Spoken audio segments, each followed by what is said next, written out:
Happy... What fucking day is it? Tuesday! I'm, like, sleep deprived. That's why I missed the direct. I was gonna get up and stream the direct, but I was just so tired. I need the Z's, man. I need the Z's. Missed a good show, but good to see everyone here. What's going on, early birds? Thanks for tuning in. Thanks for stopping by, giving me some of your day. Zerification, good to see you. Uncharted Wolf, always here. Appreciate you. Atomic Tar. Got you, bro. Good to see you. Wolf Bear, hello. Randy, hello. What's going on, Dark Loki? Lee Martin's in the building. Let's go. Tepid got a crazy refresh pull. Let's go. Ryle hyping up the HD 2D Final Fantasy. Amen to that. It's good to see Kylo Green here. Ezekiel, good to see you as well. McLovin, hello. All right. Got a full crowd. Hope everyone's having a great day so far. I have been, you can't see over here, I have so many video games on my floor right now. So right before this stream, the reason I was a minute late, I got really into it. I'm purging a lot of my game collection. And by that, I don't mean I'm quitting game collecting or anything, but I am, like, really going in on this idea of, like, I need to get rid of shit. Like, I need to get rid of a lot of games that I already have, like, the HD remaster for. Do I need to have, like, 5 other versions of it? No. And so that's going to probably be tomorrow's Retro Rebound video, though I'm looking at this stack. I have at least, like, 5 dozen games here on the floor. It could be a massive video, and then by that I don't know if Josh will be able to edit all of that in time. But I went through PS2, PS1, PS3, Wii, Vita. I'm looking at here, DS, GBA, original Xbox 360, Xbox One. I haven't yet to go through my PS4 and Switch collection. That's the last couple of ones I had left here. But yeah, man, like it's time to get rid of some shit. That's all I'm saying. Did I see the Vivarium description for the game? Sounds like it'll take a darker turn at some point. I did. Yeah, I'm hyped. Looks really good. Also, one of the friends of the developers posted a comment in our stream reaction video. It's really cool. I don't get that often, where someone's like, "Hey, I know a person's making this. Like, your reaction was like everything. Like, awesome. Thank you." That was really cool. I'm very excited for that game. All right, what do we got here? All right, we got a couple super chats. Ice Cap Lord, always in the building. Appreciate you, bro. If you would have told me a week ago that Nintendo got dibs on Dragon's Dogma 2 DLC and KH4, I would have called you mad. Yeah, straight up, dude. Like, I really... Kingdom Hearts was a pretty pleasant surprise. I don't want to bring anyone's spirits down. I wasn't a crazy big fan of everything I saw there. There's parts of the gameplay itself that looks good, but showing the same world again after 4 years, and a lot of the character designs aren't even like cool Kingdom Hearts goofy. They're just like not good. They're pulling from like dark roads. I don't know. Just not what I was looking for, but I'm going to keep it open mind because this is like the reality, and I'm waiting to see what the art style is for the other Kingdom Hearts worlds, because in Kingdom Hearts 3, they kind of did a switch up when they went to, what was it? Pirates of the Caribbean. They did like a more realistic art style, and you kind of saw it was playing into that specific world. So I'm going to see how other parts of the game look too, but I don't know. I wasn't like out of my seat as much as I normally would be for Kingdom Hearts, but it's good to see it back. Dragon's Dogma 2 DLC. I think I said at the end of that, what was it, Summer Games Fest or Xbox? I was like, it had to be Xbox because all we had left was Nintendo. I was like, well, if there's a Direct, I guess that's where you're going to get Dragon's Dogma 2 Dark Arisen, which I'm so happy it exists. I've been tossing around this theory of like, what if you skip GTA 6? You just get 2 free months to play all these other games coming out from late August to mid-October. And I'm not going to lie, I'm very excited for GTA 6, but I'm not going to lie, it kind of sounds appealing. Like, no one's going to be releasing around that time because GTA is going to cannibalize everything. So, working theory. We got to see what this next trailer looks like for GTA. Bethesda presents. Hell yeah. We love that shit. Don't you guys get excited when you see it? Olivine Tree says, ugh, Maddie, I'm losing my mind over what Shift Up did to Stellar Blade 2. The protag is a freaking child.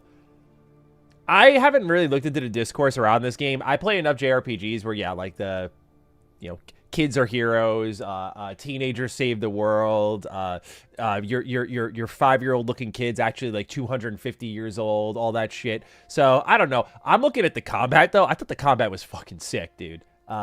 Absolutely awesome. So I was surprised after the reception to Eve that they went with a younger character. You know, Eve seemed like very iconic for a lot of people. So it was an interesting choice, but ultimately, like, I'm just from a combat perspective and like the sci-fi nature of it, I thought it just looked really cool. So I'm very big on Blood Rain. I think it looks cool. Thank you for your writing and your thoughts, though. Thank you for your videos, says Aaron Green. USkillip and ACG are the only reviews I listen to. Thank you, dude. Well, certainly August to October, all three of us will be very, very busy. Seeing Bethesda show up and then seeing 76. Yeah, I've noticed a lot of people have been sharing that clip that I put in my video of just like everyone's reaction to when 76 comes up on screen. I think it was very like valid. Like I've watched that clip so many times just because I'm like, it's almost cathartic and I'm like, okay. Everyone was always like Matty the fanboy. Oh, yeah, of course he's going to be upset about 76. But there's a fan base and I'm like, everyone bemoans this shit when it shows up at a showcase with nothing significant. It's always, oh, it's 76. Or, oh. Some of those reactions were hilarious. They were unintentionally hilarious. I loved getting that video together. Thank you for supporting. Yeah, fuck, right? Darth Monkey, yeah, just like the emphatic son of a bitch that I was like, I can't believe that they're not going to give us what we want. Might be the first time you try Final Fantasy. Interesting. Yeah, dude, if you guys have not been on the HD 2D wave, check out, it's coming out this month, Adventures of Elliot. That's basically the HD 2D genre's Zelda. Looks really good. There's a demo out. On top of that, Live Alive Remake's great. Octopath Traveler 1 and 2 are fantastic. Octopath Traveler 2 is one of my favorite JRPGs of all time. Octopath Traveler 0 apparently has one of the best stories in the series. I have yet to finish that one. This HD 2D genre slaps, dude. Like, do not sleep on it. If you're like, oh, I'm not really into pixel art, I think this new Final Fantasy Resonance is for you. Because they really went cinematic with it, which you saw another pixel art game, Threads of Time, is doing. So these pixel art games are killing it, dude. They look really good. Ocarina of Time Remake could hold its own in November. It could. It could. Found it interesting they didn't show any gameplay today. I'm worried about E-Day releasing next to COD. I didn't even think of that. I'm not worried about it because I don't give a fuck about COD, but I get it, yeah. And then making it console exclusive as well definitely limits the base. But I mean, everyone's going to be struggling. Everyone's going to be fighting. I'm just curious if anyone's going to blink. I mean, you look at September, like we just learned that Fire Emblem and Trails in the Sky Remake 2 are coming out the same exact day. And those are like, to me, two must-play JRPG style experiences. What I'm saying, I'm kind of flirting with the, hey, like delaying playing GTA 6 could be kind of fun. You know, like I would get 2 full months in my brain at least until watch these companies decide like, hey, no one else is going for November. Why don't we? It's a different market. But right now I'm like, hey, no one's touching November. No one's touching December. Cool. Like maybe I'll just catch up on everything I missed earlier this year. I mean, hear me out, guys. I'm not saying GTA 6 won't be worth it. I'm just saying, like, for me and my tastes, it might be a play. My friends were roasting me about it, but I had a couple friends who were kind of on board. They're like, yeah, you might be cooking. What do you think about the Persona 4 Revival Collector's Edition? Aaron, I was not crazy about it. I had a friend said it to me. He's like, hey, I figure you're going to buy this. And I'm like, no. I looked at this and I was like, I don't like how the statue looks. The keycaps are cool, but otherwise, you know, I'm not super big on the Collector's Edition. Hey, almost 800 of you guys here already. Thanks for being here.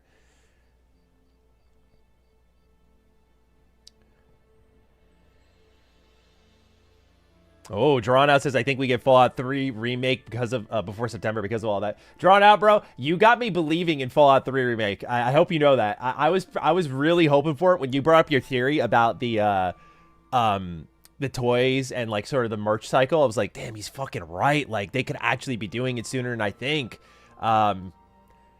I think Bethesda just needs to adjust and show that thing off sooner. I think the whole like putting 76 in the limelight constantly is just like borderline antagonistic is how it comes across. I know there's a fan base for it. I'm not saying I despise the game. There are parts of it I do like, but obviously there's something fans want and it's obvious they've made it. And I feel like it would offset the base a little bit if you kind of paced it out a little, you know? David Lucio, welcome. What's going on? I've been waiting to play P4 and someone spoiled it on Twitter. Oh, Palmers, I'm sorry, dude. It's still worth playing, if that helps. It's really still worth playing. Right, Jarno? Yeah, the toy shit makes so much sense. Like, why? I mean, the only thing I can think of is, did they make a merch deal for things like what I got here, right? I got the Riot Ranger armor. I got Benny. And I'm like, okay, maybe they made a deal when they were doing Fallout Season 2, and they're like, we're going to do remaster, by the way, so can you get that going too? Like, maybe that's what they did. I don't know.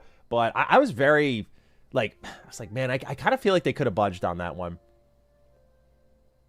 Yeah, Zatcha Wolf, I know. There's no KOTOR updates. I know. I didn't expect it, though, because Star Wars gaming is kind of going hard this year between Galactic Racer and Zero Company. They both look really great, honestly. I'm playing both of them. They both look really, really good.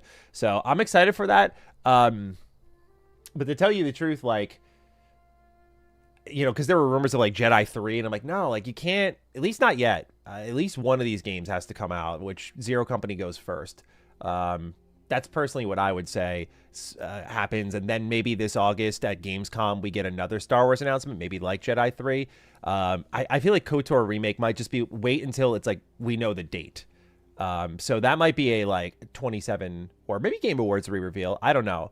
But I can't complain, dude. I do feel very grateful for after this week, man. I mean, I mean, I have 2 Dream announcements in the last 6 months. I mean, Last Ronin by Platinum Games and Casey Hudson on The Old Republic.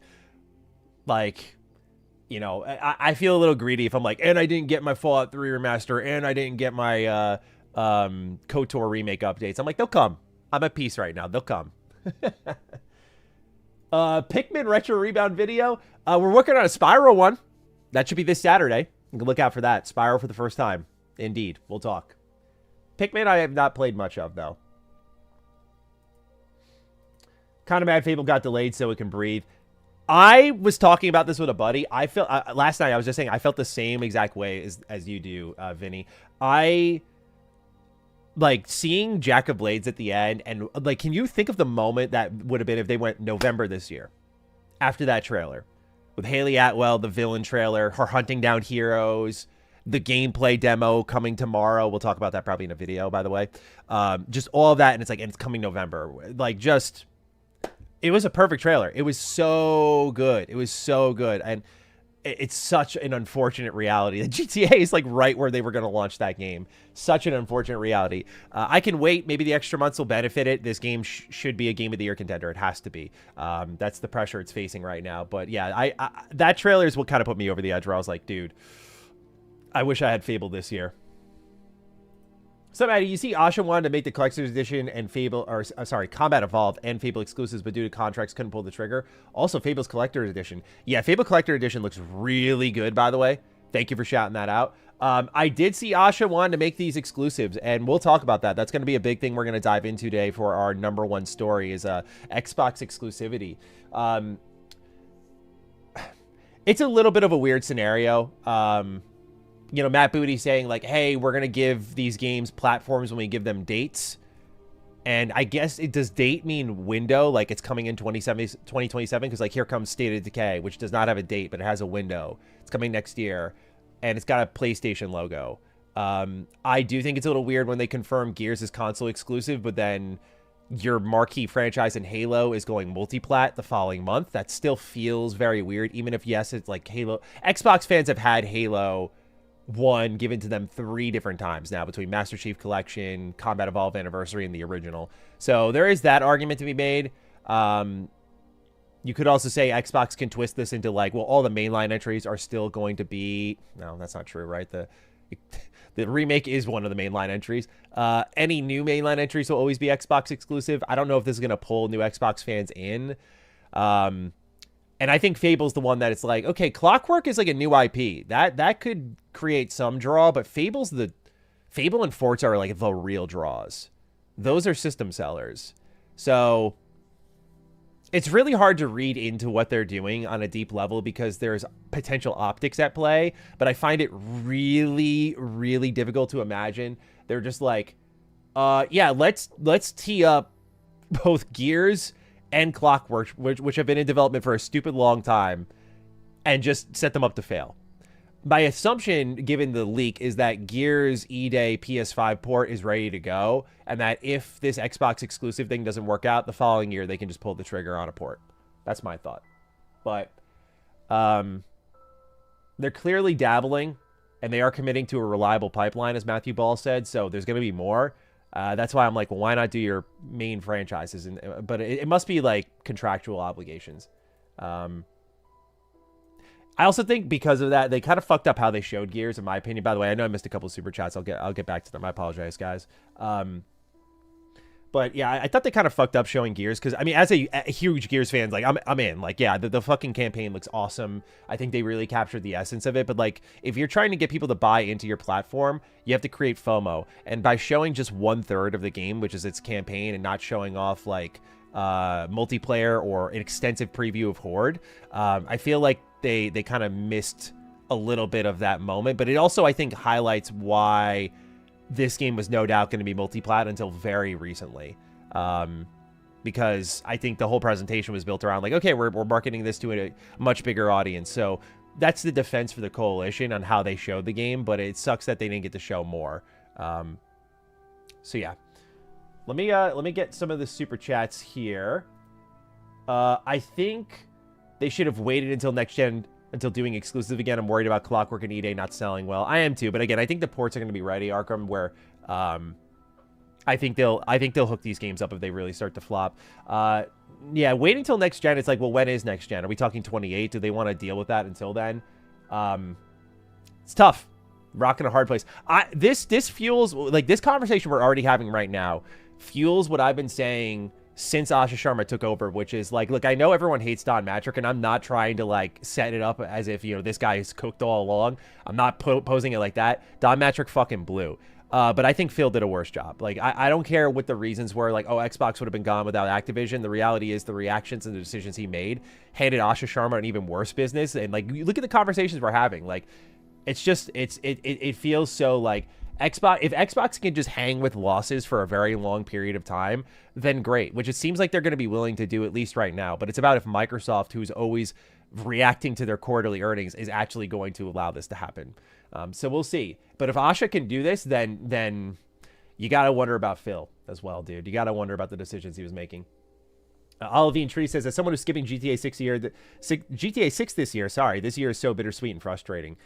Yeah, I mean, so many games coming out, though, man. I mean, again, I felt very spoiled during this summer showcase thing. The only showcase I wasn't a big fan of was State of Play, and I know people are going to be like, oh, this guy who hosted Xbox show hates State of Play. It's like, yeah, you got me. But yeah, I wasn't a fan of, like, their kind of factory style to exclusives. Wolverine looks good, but Wolverine looks good from a nostalgic point of view. Otherwise, though, like, the other three delivered completely and have tons of games for me to play where I'm going to wait until... I'm not going to get too gung-ho on my GTA 6 idea until I see the next trailer and see, like, what would I actually be missing? Because right now I look at the trailers, I'm like, okay, it's vibes, it's GTA, visually looks good, it's Rockstar, yep. What am I playing? What's the theme? What's the story? All that good stuff. Like, I want to get more familiar with it, and then I'll make a decision. But I feel you on the frustration. Why are studios acting like August, January, and March don't exist? A lot of games are just going to get skipped instead of having a chance. My assumption, I mean, August is being utilized. My assumption when it comes to January and March even, I don't really have a good answer for you on that one. My assumption with January is they're like, dollars have been spent. Holidays are over. People are recouping. February is the beginning of that. I do think some could move up into January and do a lot better. March is going to get cluttered as well. It's the end of a quarter, so that's usually like companies are trying to jam in those releases to get those like quarterly earnings boosts when it makes sense for their titles, or if they don't care if it makes sense or not, they just want that bump in money. But yeah, I think March will end up filling out. There's no doubt about that. I think, again, when you see that Fable and Persona 4 Remake are releasing within a week of each other, and that's also like a month where we're getting a new Metro game. Like, there's a lot of great shit already coming out, so it's going to be competitive. So I'm sure people are already eyeing the upcoming months as well. Love Defining Duke, been listening since the pandemic. Thank you. That's awesome. Just wanted to say that Microsoft really did bad by Bethesda at a piss poor time, since it's so shitty now, and it could have been much more cheaper. Wait, hold on. Let me reread that. I think I misunderstood. Just wanted to say Microsoft really did buy Bethesda at a piss poor time since it's so shitty now and could have been much more cheap. Oh, okay. I was thinking you were talking Showcase. My bad. Maybe. You know, maybe the hype on Starfield was high. People were excited. I mean, it's easy to look at Bethesda now and say that, but like at the time when they bought them, like, okay, this is a team that's known for single-player RPGs. They had one live service game. It was a disaster at launch. Yeah, we probably shouldn't. It probably makes sense for people to be excited about them going back to single-player. Obviously, we know how Starfield went, where it's like, I think it's good. I enjoy Starfield, but it's. I have not had any desire to replay, and I don't think I ever will replay. At this point, it's just like that magic is not there. The post-launch content's not there for me, like, so maybe they could have got them for a little cheaper, sure, but you forget they own Fallout. Next game's Elder Scrolls 6. Fallout's on the rise. Like, Fallout on the TV show went up on the rise after the merger, so they could be more expensive because Fallout is more precious than ever. So I mean, not like they fucking treat it that way, but you get the point. Do you think the exclusive situation is just because they have a console to launch soon, and if the exclusives don't move them then back to multiplat, the plan is the plan until it's not the plan? Yeah, literally, I think you hit the nail on the head. Like, I think they're going to just, like, hang with this. I think they're in a wait-and-see approach. There's a reason why they're not going full send, and they're going kind of dipping their toe in the pool, seeing the results. I would love to get into the conversation on why they specifically chose these games. Again, my assumption is the ports are ready, so they're just kind of like, yeah, let's just... If it doesn't work out, these are the easiest to fix. Whereas games like, I mean, I don't know, Coalition hasn't had a game since Gears 5. Like, I'm wondering if they're just looking... I was going to say, like, is Fable just something that was in development for too long? They're like, we can't pull multiplat on this. Hard to tell. The rationale behind the specific games is interesting. Will Capcom remake RE6? Yeah. Yeah, I think they will. After Requiem, I think they will. Requiem was proof that RE6's ideas for gameplay are not bad when you're running around as Leon. It's just how it was executed, and that story is abysmal dog shit. If they just remake that and do a more... Apparently, Veronica's more of a reimagining, so I'm very interested to see like how they handle that as someone who's never played the original, but I'm going to for Retro Rebound, no doubt, because like I'm all in on Resident Evil. I have been for a while, but like I cannot wait. And so I think they'll do more of a reimagining for RE6. Sorry, guys. All these super chats are coming in. I'm so grateful. I'm just trying to keep up. It's a good problem to have.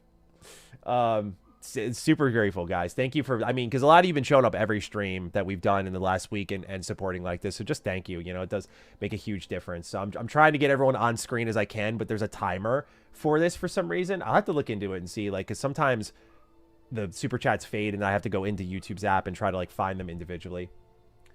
Luke, at my Elder Scrolls 6 release date estimate, I'm going to say fall 28. Little hope.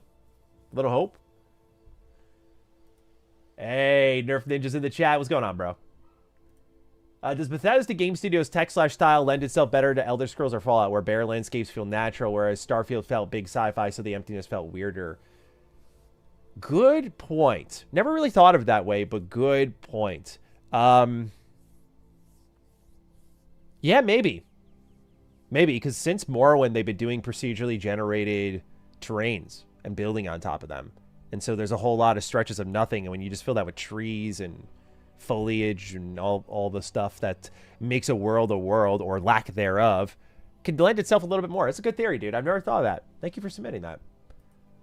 Unreal took away the dark aesthetic of Halo 1. Yeah, there's one mission in Halo Campaign Evolved that it's like that tropical kind of like fluorescent forest. The lighting is so blown out, and I'm just like, holy shit, dude. Like, otherwise, I thought it looked pretty good, but yeah, it's a little shiny. I'm not really in love with the art style. Doesn't look awful, but it definitely... I have to play it and feel it in motion, and then I'll decide. I still could very well see Halo moving back to exclusivity, except for their rumored multiplayer-only title, and that drives people back to the single-player titles. Yeah, it could totally be the case. I just think if you're going to pull the Band-Aid off of Halo, it's coming out in a month. You just announced, like, the date, the platforms. It would have been at the showcase. So I don't think... Halo could move back to exclusivity if you mean, like, future for entries. Yeah, but I think for this one, it's cooked. Joel says, I feel like Xbox is making better single-player games now, but as a PlayStation player, I just can't get comfortable with the economics of the controller, and I can't find one that's PlayStation shaped. This is a really unique problem. I feel like it's largely agreed upon that, like, Let me go grab these right here. Like, this is better than this. In my opinion, this clears by like a country mile. I struggle to use this. I actually need an Xbox equivalent at some point for my PS5. My aim, my like gameplay, everything is so much better on an Xbox controller. Not because like I'm a predominantly Xbox guy, just like it just fits my hands better. It always has since like high school is when I started to notice this. So that's so interesting. It might just literally be like what you're used to. DualSense really fills your hands in a pretty good way. Yeah, I'm surprised there's no custom controllers out there for you like that, but it's worth getting the adjustment, man. Xbox controller, like, I think, like, especially if you eventually transition to PC, like, you're not going to be wanting to use PlayStation controller there either. You could try this Steam controller. I know this isn't for Xbox, but just in general, like, if you're going to play on PC, this has the symmetrical analog sticks like a PlayStation controller, but it's also very full like an Xbox controller. Like, it fills your hands pretty well. I'm kind of like 7 out of 10 on Steam controller. You know, I really like it. But also, like, the positioning of everything's a little weird. And I don't like that. Like, my hands, like, you can see here, like, my hand rubs up against this trackpad pretty easily, which I can then suddenly see the camera jerk a little. It's a little strange. Maybe chat has some controller suggestions. They seem to have a lot of thoughts on that. Oh, people are saying game, sir. So, yeah, check that out. Before I get to some of the on-screen super chats here, let me catch up with the old ones. I feel bad. I've missed way too many. I keep thinking they're going to slow down. So let me catch up with some of the old ones, because I know some people are waiting for some answers on me. So I appreciate your patience, guys. Uncharted Wolf, thank you, bro. Good to see you. Wow, I can't play Fable in November. I waited 13 years for GTA 6. You can go 4 more months. Says JK, bro, all love Pokopia DLC hype. Yeah, hell yeah. I forgot that's coming out, dude. I can't wait. That's fair on GTA. I get it. You know, it's funny. I've actually like skipped almost every GTA, so I'm like, maybe I need to go play all these older ones to really understand if I would be excited or not. Because no doubt I'll play a bunch of them for Retro Rebound. So, you know, we'll get to those. That'll help me decide as well. Dills Rip says, not one to usually donate, but appreciate you being you, brother. Keep up the grind. I think we all appreciate you. Oh, that's very nice. Thank you. Wow. Thank you. Aw, that makes me really happy. I appreciate that. I feel bad that I couldn't get these on screen. These are really nice. Dr. Strange Love asked me, do you think the new HD 2D Final Fantasy game is a test to see if there'd be interest in remaking some of the older games in that style? No. I think what they saw, though, with Octopath Traveler 0, or someone internally pitched, like, hey, people don't care about these mobile games, but they would if they were more traditional single-player games, is I think there's a reimagining, and this is maybe a little bit safer for them. But when you look at the presentation in Final Fantasy Resonance versus, like, Brave Exvius or whatever it's called, I mean, like, you can see there's obviously, like, a crossover, but, I mean, the cinematics are fucking incredible in Resonance. Like, they completely, like, rebuilt that game from what I can see. So, I think they know people would buy HD 2D Final Fantasy in general. I think they very much know that. I just think the ones that people want, like, would they do Final Fantasy 1? Maybe. But obviously the ones that people want are like 4, which already kind of had like the 3D remake, but 6. Getting to 6. Can you do 6? That'd be interesting. But I don't think it's a test. I think they know. I think they know well and true. And I think they want Octopath Traveler to grow, you know, man? Like, that's kind of the new era of it. Like, it is very Final Fantasy, but it's so incredibly good, man. It's so good. Like, you should really play Octopath if you want, you know, turn-based Square Enix goodness with that pixel art. It's so wonderful.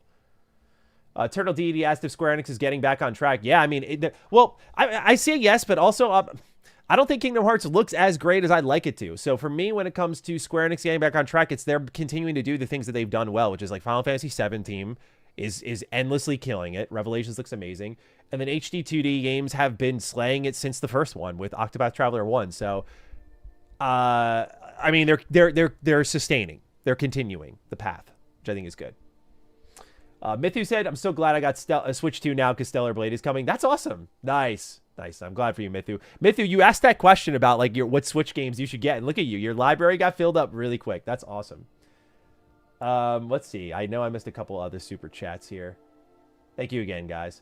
Omnisa says, it's interesting how companies go back to older games as more players play older games over new ones. Yeah, I think there's something to be said about that. Just that the kind of desire for classic escapism is well and true, and people are just going back and getting away from the current shit because it's away from the conversation too. I think there's a lot of people who are just like not wanting to be involved with the conversation online. You know, these are the weeks where everyone's in. Like, this is our biggest news stream we've had in ages. But like, you know, that's because, again, like, this is an exciting time. Like, people want to be, I think, more excited and they want to be depressed. Like, this is usually like a pretty depressing industry because there's just people mad all the time. And that's fine because there's a lot of times that things are fucking awful. But I think, yeah, when it comes to playing older games, like, I think that's why you're seeing a lot of remasters pop up again. I mean, Atari's doing God's work, man. Like, Godzilla game getting remastered. We're remastering Toy Story games. Fuck yeah. It's going to be awesome. Okay. Sick Carnage Requiem again with a big super chat. Thank you, bro. What are your thoughts on Zelda Ocarina of Time Remake's art style? It reminds me of Shadow of the Colossus, and I kind of dig it. Also, do you think there's a chance Fallout 3 Remaster skip because it will be Shadow dropped on Fallout Day? It's possible. Shadow dropping it in the middle of October, though, and you're still before GTA 6, but not too close, and people already kind of have their money set aside. I don't know. I think they're just going to wait. The rumor is next year. And I don't want to say anything more than that than, like, I feel like that's very believable at this point. So, we'll see. But for Zelda Ocarina of Time's remake art style, I mean, are you going based on the trailer? Because, I mean, there wasn't really gameplay, right? But if it's that more realistic style that we saw in the trailer, I mean, I'm kind of interested in that, you know? I think that Breath of the Wild has its own look, kind of like Twilight Princess has its own look, and so on and so forth. Wind Waker has its own look. So I'm very keen to see what they do with Ocarina of Time. I was disappointed there was very little gameplay, though. I thought they could have shown more. Not even because of the leak, but just like, hello? It's coming out this year, dude. What are we doing? I think I'm almost caught up. I'm getting there. Yep, there's RE6. Plan's not the plan until it is the plan. Okay, here we go. Chris the Killer says, GTA 5 sold 230 million copies, but every GTA sold 30 million or less. What do you think went right about 5, and can they do it again? Well, yeah, they're going to do it again. There's no doubt about it. I think 5... I'm trying to think. I played a lot of 5 in high school. I'm trying to reconnect with that. I think it was like a big moment.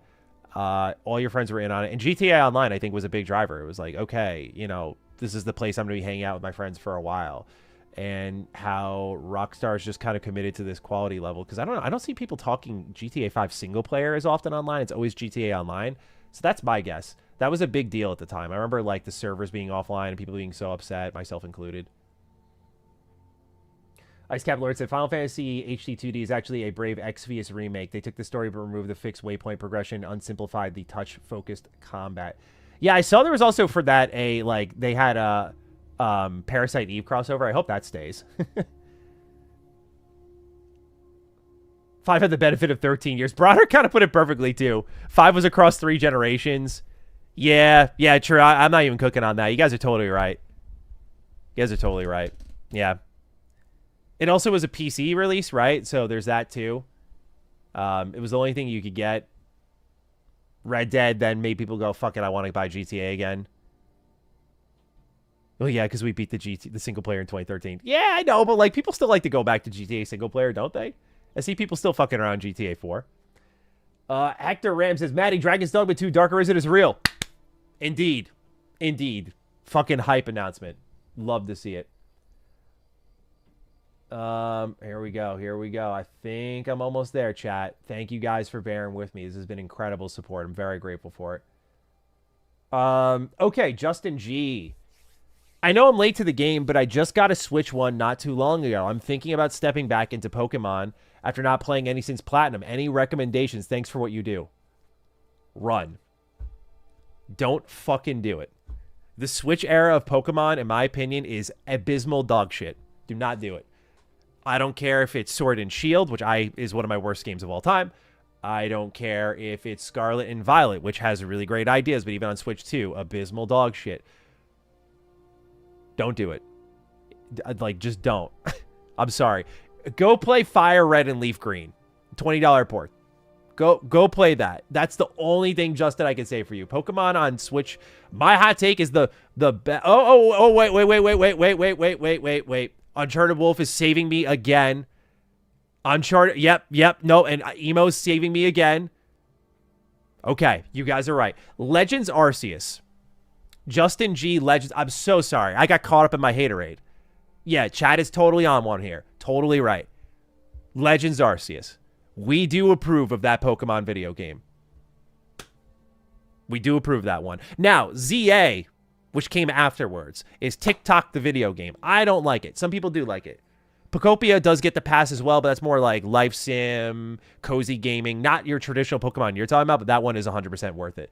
But when it comes to Legends Arceus, that is a great one. Immaculate vibes, immaculate atmosphere, wonderful soundtrack, new combat system, new catching. Like, yeah, go for that one. We approve of Pokopia here, and we approve of Legends Arceus here. Chat, thank you for having my back. You guys saved Justin G. Thank you. I was about to hate him out of the building. I see a lot of people asking about the crossover for Exvius and Parasite Eve. Here, I got you guys. Parasite Eve, Brave, Exvius. I just saw this earlier. Here, let me pause the music real quick. Check this bad boy out here. Right here, Final Fantasy channel. Brave Exvius is limited special Parasite Eve crossover trailer. Oh, here. Let me,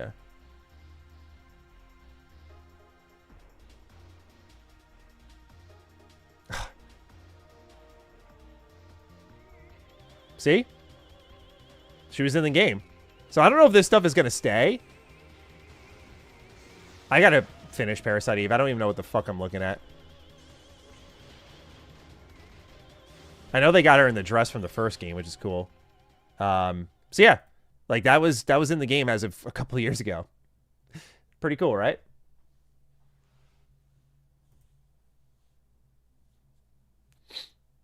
So yeah, that was that cleared up.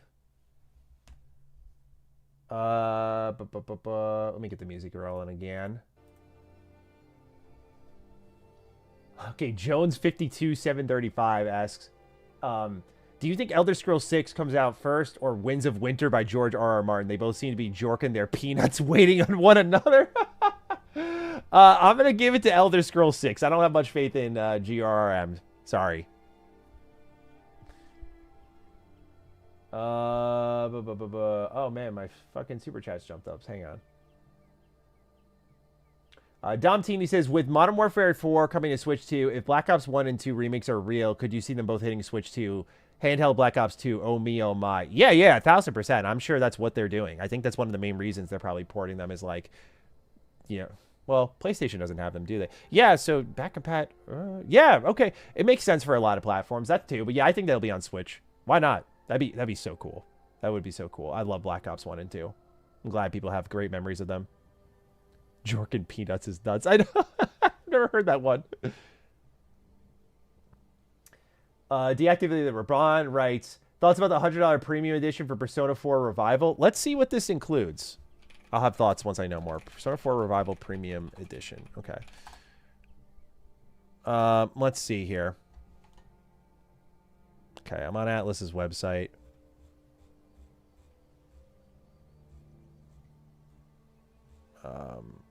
Okay. Okay, so what do we got here? Base game, Velvet Room outfit set. That's every Persona game. Bunch of P3 stuff, P5 stuff. This is typical of what we call Atlas slop. We will be buying the standard edition. Jasper's channel asks, what are the chances Lord of the Rings is third person? I think it's decent. I would say 50-50. You know, you get to see a character you created or something. I think that could work. Or what I think is a little bit more likely is Warhorse transitions into a more Bethesda Game Studios pocket where it's first and third person. Atlas Shakedown. Well said. Yeah, it's just an Atlas Shakedown. Claw117 says, just joined. Forgive me if this was talked about already. Do you think exclusivity will stick? I play on PC and dislike exclusivity, but Xbox will look really bad if they back off again. Yeah, I feel like you can't flirt and back off again. There is that, but also, like, if they just want to rip the Band-Aid and just be like, yep, we're just going, you know, we're just going for money, and, like, that's it, then okay, like, that's so be it. Do I think they'll actually stick with it? I think it's really a coin toss right now. They are saying they're going to stick with it, but I think long term, I think it's a little bit of a coin toss because they have to earn the trust. And so nothing they do right now will, I mean, they're committing to one a year, and most of their major franchises are shipping on other platforms right now. So it's something for now, but, like, will they stick forever? That's tough to say. You can't feel super confident with it, just like you couldn't for PlayStation for a little bit. Mithu asked, should I get Lies of P on Steam because of the discount or wait for Switch? I've not played the Switch version. I am playing Lies of P on my Xbox right now. What's the here? Hang on, let me check for you. What's the discount, at least in the US here? Lies of P, how much is it? $30. I don't know, Mithu. You seem like you're playing a lot of shit right now. Lies of P is like probably my favorite Souls, like next to Bloodborne and Elden Ring. Like it's incredible.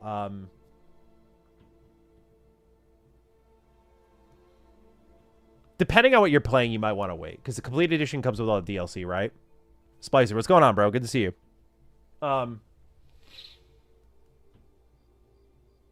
If you're like tight on money, like maybe get on the discount. But if you're trying to look for reasons to use your Switch, I feel like Lies of P could be a great place to do it, but like $30 for what I think is like one of the best games of this gen, like not bad.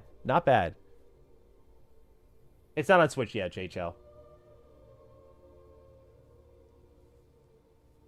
Yeah, Mithu, if you're not playing anything right now, Lies of P also has a baby mode. There is that too. Yeah, Meatball mentioned the baby mode, so if you don't have fun with like hard Souls-like games, you can take advantage of that. While we were talking about the HD 2D Final Fantasy stuff, Quail said Final Fantasy 6 opera scene and modern graphics. Exactly, dude. It'd be peak fiction. I love that game so much. So good. I played it on my GBA. It's excellent. X-Dude X. Love that name. I hope this Halo remake is just a first step in them taking Halo as a brand seriously. I hope they get other teams involved for respectable spin-offs. That latter part, I think, would be a step in a direction of them listening more than them just continuing to put out remakes. I think the remakes are just like, they're telling these stories because they're not confident in their own.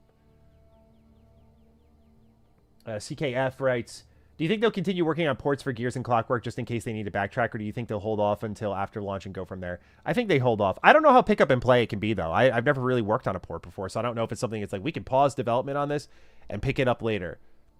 I would imagine that's the best thing to do, though, so that you can focus on polishing for one console, the main console you're shipping on.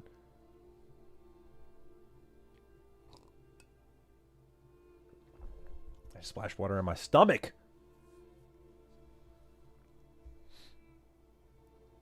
Finished Lies of P grown mode, never played baby mode. Yeah, a lot of people, I mean, I think Lies of P played however you want is fine. I think it's best experienced as it was originally intended, but I fucking love that game, dude. Do not sleep on that game for much longer, because whenever they're getting close, I think by the end of this year to the top of next year, we will get a sequel announcement of some kind, you know, and you don't want the ending of Lies of P spoiled for you. They've given you time. They have spared you. What's your take on both Stellar Blades coming to Xbox? We want them. Also, I think Xbox needs to have more small exclusives as well. Could have had way more. Yeah, there are some interesting deals that they could make. I think they need to establish core IP and make sure they are there first, and then get the kind of, you know, money-hatted deals. I think for developers to also want to do them, I think they need to know that Xbox's platform is growing. That's why I think some have signed on for Nintendo Switch or PlayStation exclusive deals.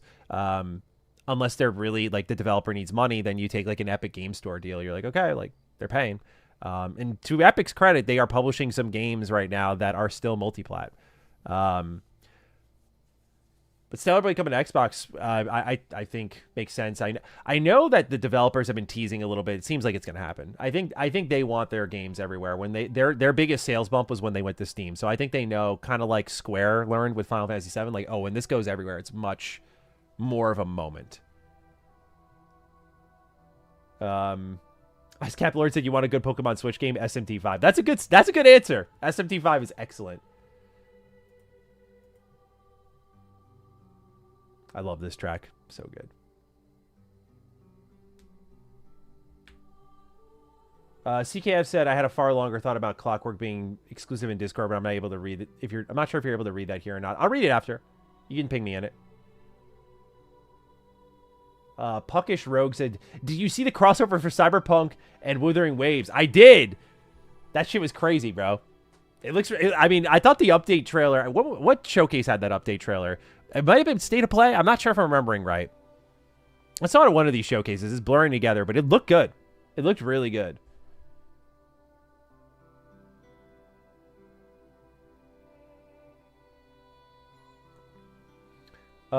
Kenny Daniels says, bro, do you think the person wearing the red hooded fit at the 202 mark of the Fable trailer is a player character? If so, I want that fit for Jack of Blades vibe. Let's take a look.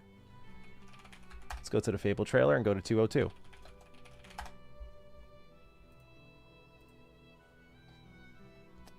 Let's take a peek, chat. Let's see. I keep hitting this wrong one. All right, you said 202?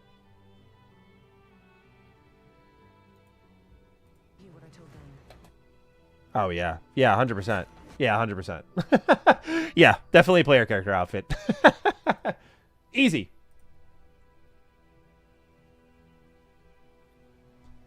If I could talk. Archmage Kev. Warhorse could announce that they're renaming the Gollum game and I'd empty my wallet for them. I love that level of faith. I might not do the same. Scotch Ray says, playing Lies of P on my Xbox ROG Ally. Phenomenal. Also, how great does Gears E-Day look? Cannot wait. I love the hype, Scotch Rice. Hell, absolutely. You got great taste playing Lies of P on the go.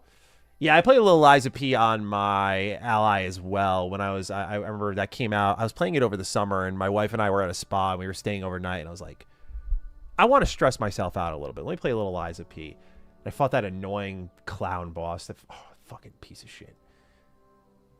Mithy says, I love Souls-like games. Since I'm a bit short on money, I'll get the Steam version and keep playing Final Fantasy VII on Switch. There you go, Mithu. Have fun. I'm hyped for Mithu. Mithu's got, like, great games coming down the pipe here. Okay, I actually might be able to throw these up on screen now. Holy shit, hang on. We're caught up. Aaron Roby. Got you, bro. Do you think we'll get a Metaphor sequel-ish game? I was talking to my friend just beat it. Well, I won't spoil. I'll just say I think it's set up for a sequel pretty nicely. And I have a prediction on where they could go with it. I don't know if they're going to do a re-release version. I feel like they're going to. It's like always... I feel like they need to do that. I could be wrong, but I feel like they need to do that. But I think they'll do more. Yes, I think they'll do more. I thought Metaphor was excellent. Guardians Unite. Destiny 2 has 161K on Steam. People are talking, bro. I will just say I think PlayStation's making a massive mistake. I'm not a Marathon hater, nor am I a Destiny fan. I'm just like, why are you not having them make Destiny 3 and just hanging with them? It's so much more worth it. Quail writes, people keep forgetting that this isn't just for consumers, it's for their partners. They have to show commitment to their partners. If you watch Matthew Ball's interview, he kind of talks about it. We will be watching that shortly, actually. I have that here in the docket, but yeah, absolutely. There is a level of like partner commitment, and I think that's why those certain IP that probably shouldn't be going to PlayStation are going anyway. I think it just might be like too late. Phil might have wrote it in ink. He's like, we'll give you Fable forevermore. And that's it.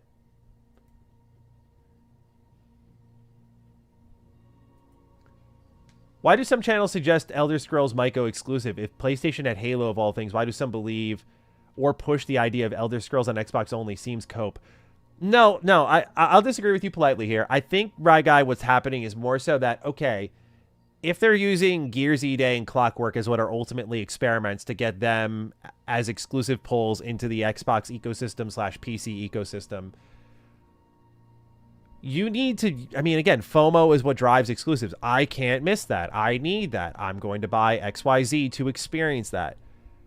Look at Xbox's portfolio of things they can make exclusive and could serve as a pull to their platform. What are those games?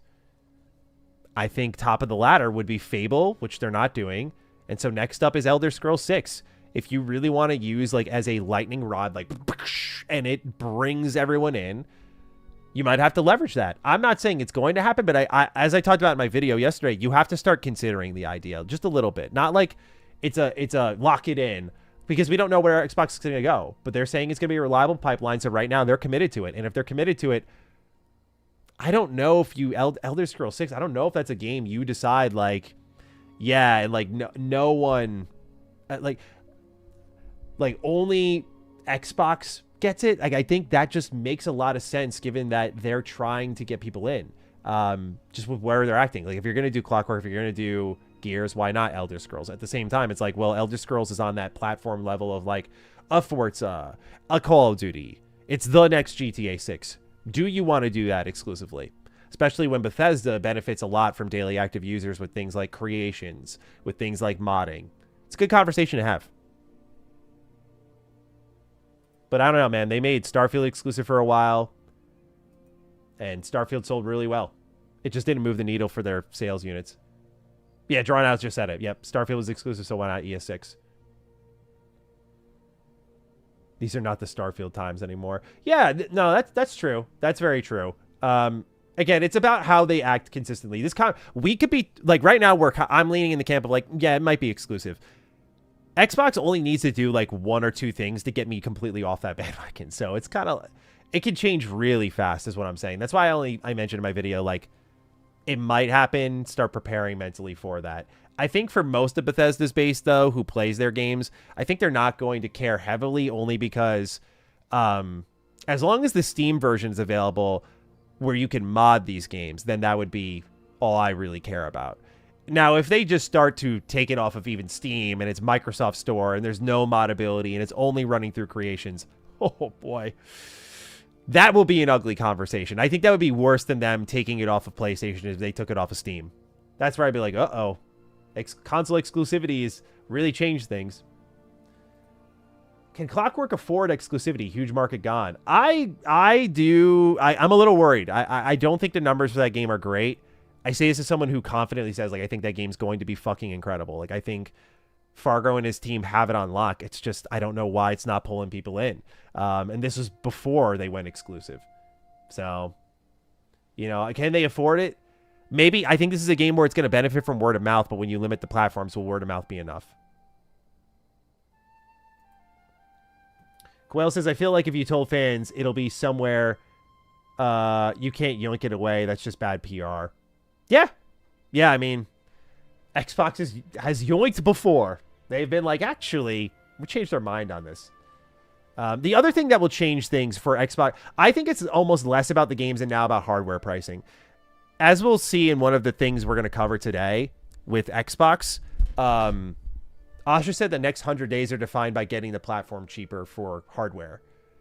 I think they're going to lean into cheaper parts if they can, and maybe using like how they've kind of been using AI on like neural processing on the ROG Ally to get better performance and battery life. I think they are looking at weaker parts that might be cheaper, and maybe could they build a new, I don't know, this is me being a stupid head, but like, could they be building new Xboxes that way for cheaper so they could sell them for cheaper? That's AI being used for good, bro. That would be awesome. But I feel like that's not a secret. I feel like if Xbox knows that, how would PlayStation or especially Nintendo not know that? So I don't know. Again, I also don't know if like any is literally every GPU out on the market, just even if you're a shit one, you're probably more expensive, right? So are you really saving that much money if like you're making something with cheaper parts? And using, you know, AI upscalers to get more performance? Or are they going to lean more into cloud? Seems like they're focused specifically on the box, but how do you cut prices? Especially Asha said, like, she doesn't see it going down anytime soon. So, someone's got to get crafty out there. Xbox app can be modded way more easily now. Okay, thank you, Claude. That's good to know. I remember people talking about that with Starfield and how it was like a jump scare for a while. It might have been the Game Pass version. I think you had to own it. That might have been it.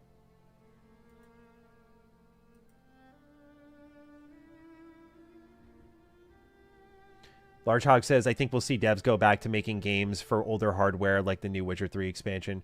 That's an interesting idea. If you have the base, then yeah, I could see it.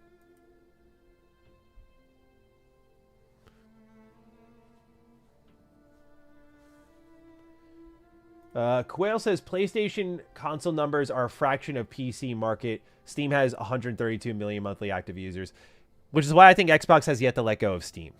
You know, like I think they know. I'm curious with Helix if they're going to get more aggressive with their own storefront and start like, because what my theory with PlayStation, I could be wrong about it. My theory with PlayStation moving away from multi-plat was not fear of like Xbox or anyone, but it was fear of Steam growing, because Steam's growing tremendously. And like now Capcom's lead platform is PC. So it's like we need to like focus on, and also games like Helldivers 2, games like Marathon, big or small, most of that player base when it went multi-plat was on Steam. So do you really want to take that risk, especially when like the money you're spending on ports isn't resulting in a ton of sales for games like even Spider-Man? So yeah, I think Steam's just a behemoth, and I'm curious if Xbox is going to tackle it in a similar way, or if they're just going to let it be.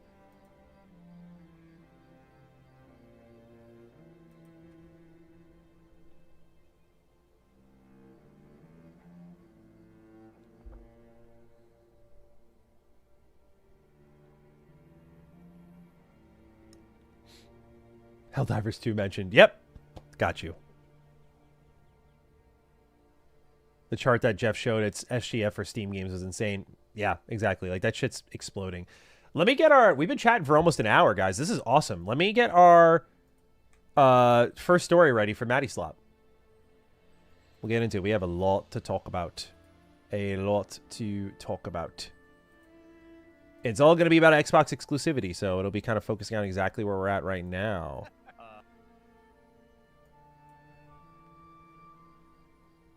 Vinny, thoughts on Phantom Blade Zero? I'm hyped for it. I'm gonna be honest with you, Vinny. I might be out on it because I'm looking. I know it's not a Souls-like game, but I'm looking at it compared to other games coming out in September, like Valor Mortis. I'm like, okay, which between these two, which are kind of the same ilk, would I want to play? I think Valor Mortis is kind of speaking my language just a little bit more. So I have to line up really what I want to play. I mean, I got to think about what I want to review. It's going to be tough. It's going to be really tough. But I think the game looks great. I just don't know if I'm going to pick it up day one.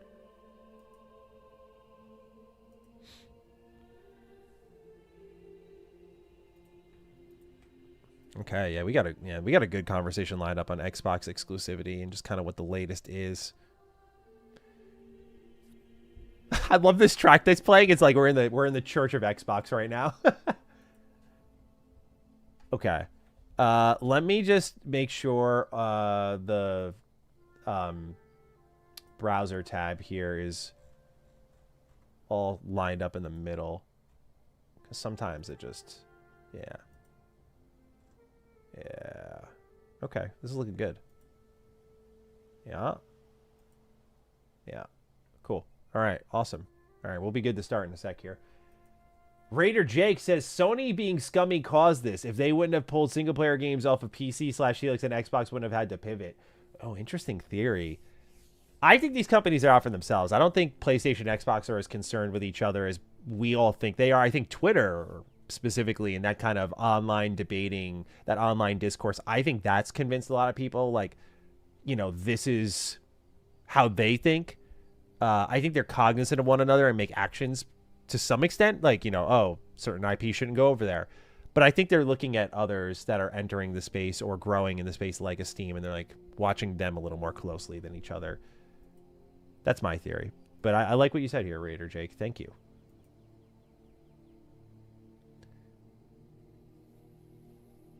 Music very low. Yeah, I didn't want it super loud, Turtle Deity. I kind of like when it just rests in the background. It's louder on my end because I have my headphones up, but it shouldn't be super loud.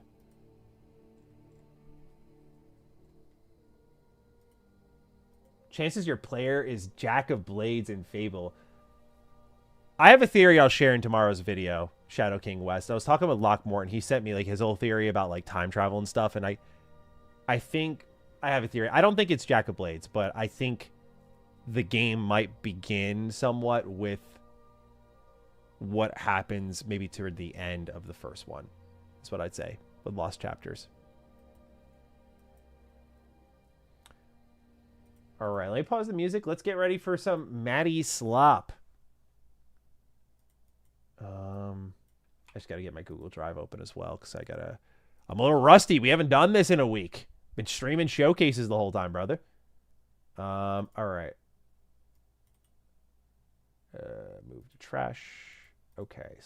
Folder's empty.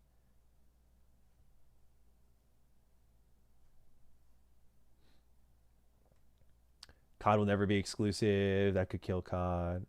Yeah, I don't think COD will be exclusive. I think they've abandoned that idea here.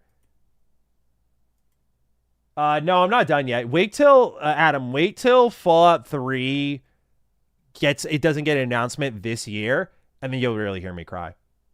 Thank you for your support. Appreciate you. Okay. Oh, one more. Hang on. Sick Carnage Requiem. My man, super supportive. Do you think Sony makes their own PC storefront? I have a PS5, but haven't touched it since I built my gaming PC. No way I'm going back to 60 FPS Ultra when I have a 4090. I think Sony's PC push is over if they're not even doing like their own, what's it called? If they're not even doing like, okay, put it this way, right? If they're internally saying single player games are going to be, on their console only, then I think obviously multi-platform games. Holy shit! Let me reset my thoughts. I like totally lost my train of thought for a moment there. Okay, do I think they're gonna have their own PC storefront? No, because they're already pulling away. They're doing exclusives, and anything that's going over to PC is something live service related. I don't know how much more legs that part of their business has because you have really Helldivers 2 as your only success, and you don't really technically own that yet. So I think this may have made more sense with their own application, everything earlier, but I think just trying to challenge Steam, it's like they totally dominate that space. Epic Game Store is like scratched and clawed and fought their way through, but they just cannot break through. Like no one wants to leave Steam. Our libraries are massive there because of Steam sales and whatnot. They have a death grip there. So I don't think PlayStation would win by deciding to put their games on their own platform over on PC. Because think of the money that they spend on a port and bringing it over to an even smaller market where there's zero customers right now. I'm sure there would be people who would go over, but yeah, like I don't think they make their own PC storefront. Really great question though. Sorry I flubbed early. Simply Not Really says, hell of a showcase. Boo Bethesda and COD though. Yeah, it just does those two specific pain points that drew it down in very specific ways for me. Man, you guys are ramping it up. I'm like, oh, I'm about to record. Bang, super chats.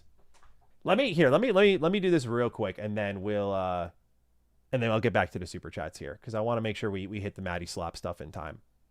So Tommy Boy and Quail, I'll get back to you guys, and then anyone else who supports, thank you.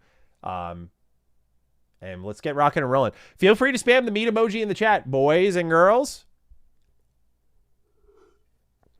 It's time for some slop. Let me bring my speakers up all the way because I do want to look at what Matthew Ball was showing off at Summer Games Fest here. Okay. Here we go. Real-time slop. Let's do this, guys. Thanks for being here. Okay. Ladies and gentlemen, I can't even say it's time for some slop. It's time for the good stuff. I'm putting some good meat on the table here for you. We're talking about Xbox, who has been making things really, really interesting for all of us. I mean, say what you will about them. We don't know how all this is going to play out, but I like that they're fighting. I like that I'm seeing competition. I like that I see creativity in the space. I want this stuff because I don't want the other companies around Xbox to get complacent when they're all acting as individuals. I think we are in a much, much worse industry. So whether or not this works out is a whole other conversation. But what I want to dive into today is Xbox really trying to make the message clear on exclusivity. And guess what? We have 3 different people we can go through today who are all saying the same thing. And they're all part of Xbox leadership, whether it's Matt Booty, Matthew Ball, or Asha Sharma. They're all saying the same thing about exclusivity. Does that sound familiar? It shouldn't, because when it was Phil and Sarah and Matt and Tim Stewart and Amy Hood and Satya Nadella, there was like this just civil war happening at Xbox, at Microsoft. So I want to go over everything here from top to bottom. What's happening with Xbox? What's happening with its exclusivity? How I'm kind of feeling about things, where I see all of this trending. Few things to note here. Let's start from the top. For those who have been under a rock, Xbox confirmed at their showcase they're back to exclusivities. Specifically here, they mentioned here, as part of our focus on the return of Xbox, we also announced that Gears E-Day and Clockwork Revolution will be Xbox console exclusives. These are not timed exclusives. This was something that was not really mentioned in the showcase, but they're not timed. Games already announced for multi-platform releases will stick to the plan. We're committed to investing in and growing Xbox both on console and beyond. So I think what this means long-term, as we'll talk about in a little bit, is there are certain franchises like your Forza Horizon is a very recent example that will remain multi-platform. It's interesting what they did here with Gears E-Day and Clockwork Revolution. We've been talking about this a lot on stream. It's been a big part of the conversation, why these two games. My main running theory right now is that the PS5 ports are kind of ready to go for these, or close to ready to go, where you can pick them up later if things don't work out. And games like Fable, which have been in development since 2017 is when we started to hear rumors about it, 2018. It's been a long while. So, it makes sense, try to get the entire audience there. You've committed so many resources to it. That said, it's not timed. So that's pretty significant here. There were IP, though, that I think a lot of us expected if Gears and Clockwork were going to be console exclusive. Why isn't something like Halo? Well, there's been a couple of interesting things happening around Halo here. First and foremost, Tom Warren says Xbox just released a new Halo campaign-involved cinematic story trailer. The footage was captured on PS5 Pro. You can see that here on the bottom of the screen. Oh, sorry, hold on. Emmett's going to edit this part out. You can see it right here on the bottom. It was captured on PS5 Pro. So, yeah, Halo, Xbox, hand in hand since day numero uno. Kind of crazy. So Tom Warren says that this captured on PS5 Pro Halo trailer sure would have made more sense if it was originally supposed to be part of Sony's State of Play. So that's kind of the murmuring behind the scenes, is that maybe what was going on here is that while we didn't get it pulled from the platform itself, is that they care about how Halo is viewed, as in putting it on a PlayStation stage. I have said many times before on Defining Duke, is like just falling on the sword, just saying it's over. It's over. I mean, putting it on the platform is already kind of over, but it seems like there are contractual obligations that are getting in the way here. So just something to note there. Now, Matt Booty spoke with the Gamertag radio crew about what's going on with exclusivity. So let's hear it straight from the horse's mouth. What is Matt Booty saying? But yeah, I wanted to start with that. 25th anniversary, big year, and I know in one of the messages that you guys said, let's look ahead for the next 25 years, right? Mm-hmm.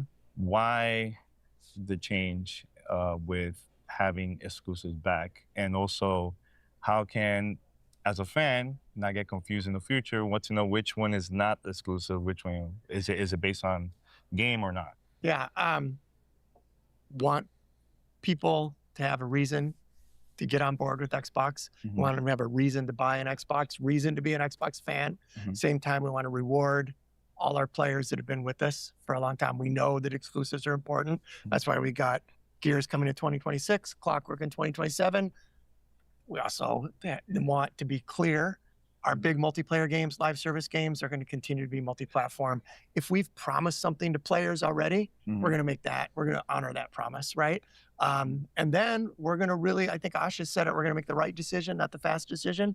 Mm-hmm. We're going to keep thinking about this going forward. And I think you guys know as well as anybody that our principle is, when we announce a date, we want to announce the platforms. So it's going to be case by case, but we're going to be clear that when it's got a date, it's got a platform, and you'll know what the choice is going to be. Mm-hmm. Good. So we're back to case by case is what Matt Booty is saying there. You could look at this one of two ways. It's, haha, they're back to case by case. Could also look at it like this. When Xbox was flirting with multi-platform, and we all knew they were full of shit at that time, they showed up with 4 different games, right? There was like your Pentiment, Sea of Thieves, et cetera, et cetera. And they're like, hey, these are just these 4 games. Nothing else is leaving the platform. Obviously, it took until Indiana Jones that August for them to completely change their mind. And then everything just straight up left the platform. Phil said there was no red tape, and that completely changed things. So the focus here is broken up into like basically 3 bins, which is something that Matthew Ball will talk about in a little bit with greater detail. But we're back to case by case. The problem is we don't know how these cases are evaluated. What I think it translates to, again, is they need to wait and see a little bit. Honestly, we're getting exclusives quicker than I expected. I got to admit I'm wrong. We're getting quicker than I expected. They're also talking about it quicker than I expected. I said don't expect anything until 2027 because they just need to assess what games are coming out now. But it seems like they are feeling the pressure and want to see what happens if they put something like Gears E-Day on Xbox only and what that leads to. It's an interesting move because, again, you see with something like Gears E-Day launching this year where hardware prices are at, Xbox supply shortages. So this is really for the existing fan base, the 30-ish million Xbox users that still have their console plugged in, that'll still fire it up for something like Gears. How many of those people will show up, especially if this is day one Game Pass? I'm curious how they're factoring that into things. So they're saying now they know exclusives are important. They want to give people a reason to invest in the platform. Let's take this one step further, because we have this video here from Jeff Keighley where he says Xbox is Matthew Ball, who, for those who don't know, Matthew Ball is the chief strategy officer for Xbox. He was brought in. He's one of the more premier analysts in our industry. And so he was brought in to help Xbox with these sorts of decisions here. And he discusses the framework and I think gives a little bit more of a clear answer on exactly where Xbox is standing with exclusivity and what players can expect. And I think it helps that it's coming from a voice that's not I guess Matt Booty, where it's like, this man, with all due respect, has lied to me before. So let's take a listen. Explain to me what games are going to be console exclusive. It's a little quiet, so. So I can tell you how we're thinking about it. We have an internal framework and a strategy that we're using to approach exclusives on and off platform. I'll start with a quick recap. We announced yesterday that there were 2 titles, one coming this year, one coming next year. Doing 2 titles was important. We could have announced Clockwork was going to be exclusive later at the end of the year when we got closer and closer to the 25th anniversary. We could have kicked off 2027 by talking about that as an exclusive. It was important for us to include 2 titles so that people understood this was not a one-off. It was not a commemorative. We were not saying it's our 25th anniversary, it's Gears' 20th anniversary, we're returning to Xbox, here's an exclusive. This is the start of a program. And players can expect a reliable pipeline that validates their historical investment in the Xbox platform, keeps them as Xbox players going forward, and everyone in the industry understands that exclusives are important to the growth and branding of that platform. What this sounds like so far to me is more about user retention rather than acquisition. I think that is the one part of the conversation that gets a little bit missed, is Matthew Ball is talking about rewarding the investment in the platform. It's funny how we're like galaxy brain the explanation of exclusives. Like, it's something we've understood as an entertainment industry for a long while. And now we're getting down into like the minutia, the like non-existent detail of like, oh, these things exist just solely to pull people into the platform. But I think right now it's about they're seeing people leave and they need to give people a reason to stay before they give more people reasons to come in. Now, when it comes to money, dollars and cents, that sort of stuff, that's a whole other ball game. Something Matthew Ball talks about, not in this clip, but we'll get into it with a transcription from GameSpot about how they're kind of looking at things from sales to the platform demand.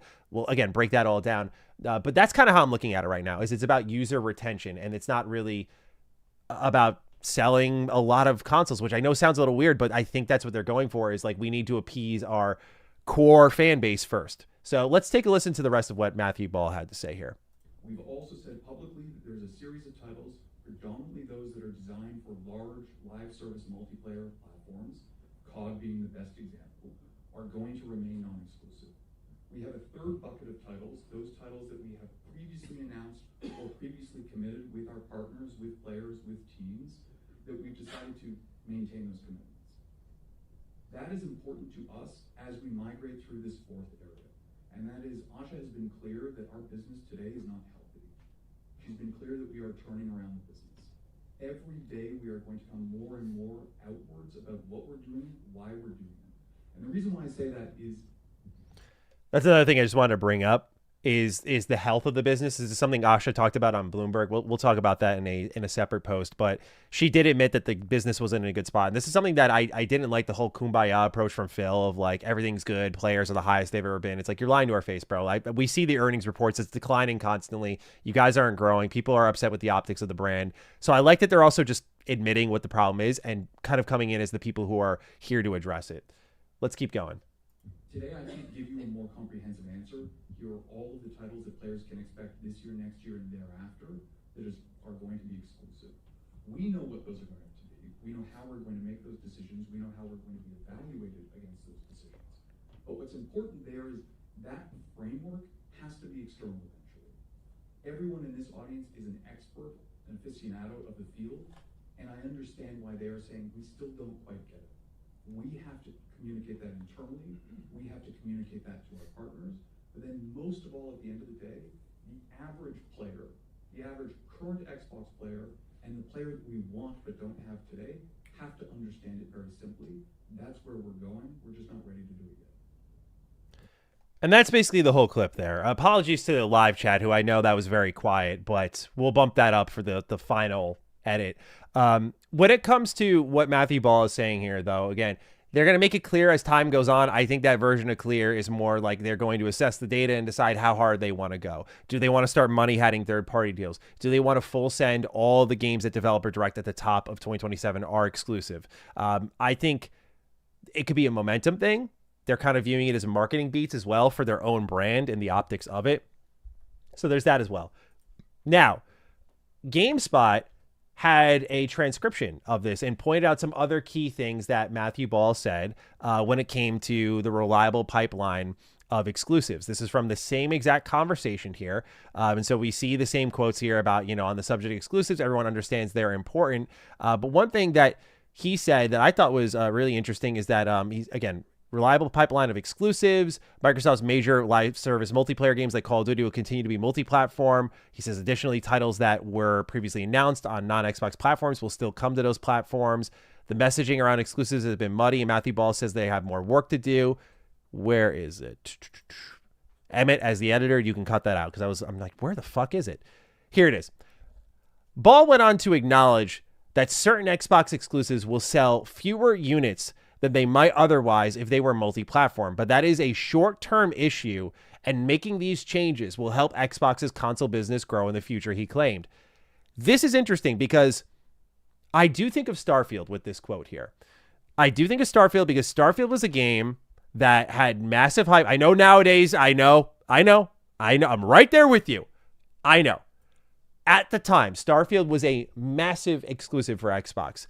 It landed as a top 10 seller in 2023, which is the same year we got games like Baldur's Gate 3. Like, it was a massively competitive year. Gaming was up. Sales were up. We were all feeling pretty good. Starfield was in the mix.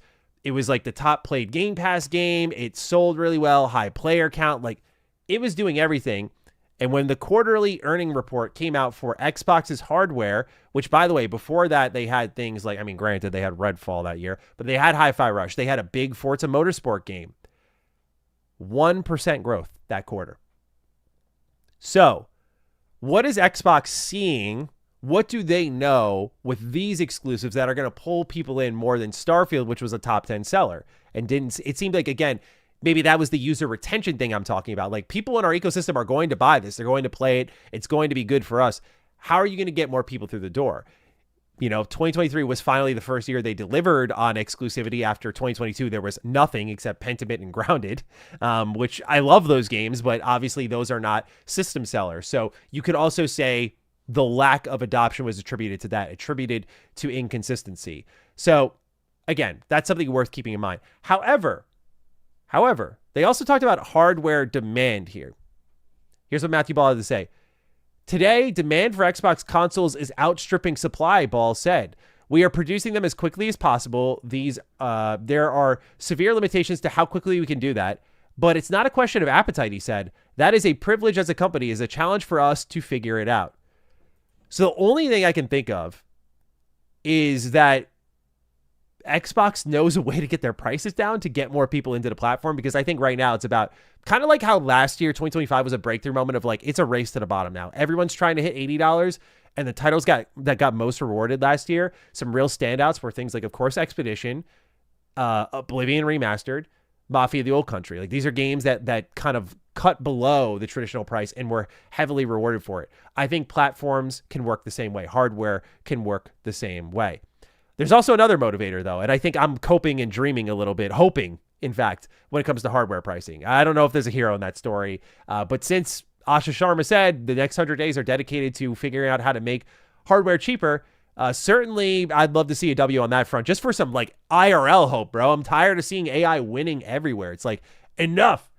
The other aspect, though, revealed in this chat, Jeff Keighley here reveals that Matthew Ball says Xbox shed millions of subscribers when the Game Pass price increased 50% in fall 2025. Thank God. Thank God, dude. I got so much shit from people on like Defining Duke and on Twitter when I said like I'm unsubbing from Game Pass. People were like, it's so performative, bro. It's so stupid. It's so whack. Okay, whatever, bro. And I'm like, you cannot hand this company money, hand over fist, month by month. I loved Game Pass. I still think Game Pass is great, but I was like, I am not behind this thing at all, bro. And now you're going to jack the prices on me? Hell no. You're a worse platform. I'm so glad millions, it's not just hundreds of thousands had left, millions of people left. Good. It was way too much money. I'd be curious to see how much it has increased since they have changed that price. They said they got more people back in. I think that's cool to see. But man, oh man, I was very happy to see people put their money where their mouth is. And another, again, Phil Spencer tenured L. We got to mark these down because I'm telling you, Asha inherited a worse Xbox than Phil inherited from Don Matrick. Now, with all of this said, the other aspect I wanted to talk about is Xbox and their reactivity. I think part of the reason why there was a lot of back and forth on exclusivity heading into this this showcase for Xbox was because we had Matt Booty sitting down at the front of the week saying, yeah, there's no strategy updates. But the big conversation coming out of this entire show was a strategy update. And all of their interview comments that were prepped were strategy updates. And I think there was a different plan up until maybe the week before the showcase. And I say that pretty confidently because as many of you, I'm sure, have already seen, here we've got Tom Warren once more saying Microsoft changed Gears of War E-Day to an Xbox exclusive at the last minute. And if you want proof, here you go. PlayStation 5, right where my mouse is. No mentioning of the text saying console exclusive. PlayStation 5 logo. This is on the official Xbox podcast. That video has since been removed. Now, Xbox leadership has jumped into the fray. Comment on this. I'll leave it to you to decide whether or not you believe what's being said here. Aaron Greenberg says, hey, Tom, I can confirm this is not true. We just limited the knowledge of this news to a very small internal group. Intention was to share this news first with our players and everyone watching the showcase. So what Aaron is saying here is that we knew this was going to be Xbox exclusive, but we didn't tell, for example, like I see some of the team that's here for the Xbox podcast, like they're people I've seen before at Xbox events, like they run their comms team, creators team, that sort of stuff. So that team did not know about the exclusivity shift. So they just left that thing as is, let that episode shift. Okay. So Tom Warren asks, well, what's not true? Aaron Greenberg says, it is not true that it was a last minute decision. Okay. When was the decision made then? To my surprise, and hey, respect to Aaron Greenberg, I do like him. He answered all these questions. I thought we were going to get a PR-coded answer. We did, but I respect that he's actually trying to answer this stuff. He says, a lot has changed since Asha came into the role 107 days ago. We are moving fast, and it's frankly pretty energizing inside the hallways here. Not an answer, by the way. I was made aware of these exclusives roughly a month in advance. Hope that helps. So that's our timer, is that this decision was at least made a month ago. When you've got the trailers ready to go and everything, I don't know, bro. I don't know. Either by the way, he's VP of games marketing. So you bungled like that. I think that could be a solution here, or it's a very last minute decision because they need to see where these things go. I just find it very, very interesting play denying it. I don't believe it. With all due respect to Greenberg, I just don't believe it at all. That it wasn't true. It's a last minute decision. Like, what? Kudos to Tom Warren for somehow getting answers out of him on Twitter. But nonetheless, that is the update on Xbox exclusivity. Where do I stand on all of this long-term view? As in, like, how long do they stick with this? Look, I look at the Matthew Ball quote. I mean, this guy said, reliable pipeline. Like, okay. Sure. I can believe it. Mostly, though, because of also what Asha Sharma is saying about there being no accountability margin. Seems like they're willing to stomach some losses to sustain the existing base because I think they were losing hardcore users. They need to get them back and then build from there. The one good thing Phil did do was buy a bunch of great IP. I can think of a number of IP you could greenlight to get the most viewed trailer coming out of Summer Games Fest was Spyro. I would be looking at Banjo. I don't know if it would be as popular, but I'd be looking at Banjo. You have Fallout. You have Elder Scrolls. This is the same conversation I think I had in 2021, where it's like, okay, you bought Bethesda, and then they bought Activision. I'm like, okay, you have all these things. You have no excuse now. You should have a mountain of video games coming out. So we'll see how they stick with it, how they communicate it, because it seems like there's more to be said. But I think the next step is finding a way to lower the price of the box. I just think all of these hardware manufacturers need to find a way. And I don't know if they can, but it seems like that is Xbox's at least next communicated mission, is getting hardware pricing down. So that's where I stand on Xbox exclusivity. We'll see how they move over time. But I'll just say this. I like to see them fighting. I like to see them giving a shit. I felt straight up apathy for the brand, and that's not a good feeling. You know, I've totally lost confidence in Phil and Sarah and still Matt Booty, like 3 years ago now almost. It's been bleak for them, dude. So I'm not going full send, we're back. I think we all know better than that. But do I love to see them fighting? As I said to open this up, absolutely. I love that they are fighting because, again, it's like, why are you just lying down and just getting the shit kicked out of you constantly? I love that there's a little bit more unified messaging. These are things that are the bare minimum, but that they have lacked for a while. So we'll see where it ends up, but I'd love to hear your thoughts on exclusivity. Chat, let me know. How are we feeling? Is Xbox going to hang with it? I know we talked about it a lot here, but let me know. Let me get this video up for Emmett in the meantime.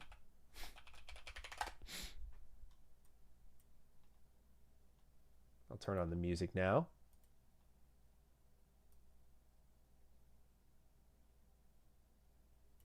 Yeah, by the way, for the Matthew Ball video, I had that on max volume on everything, so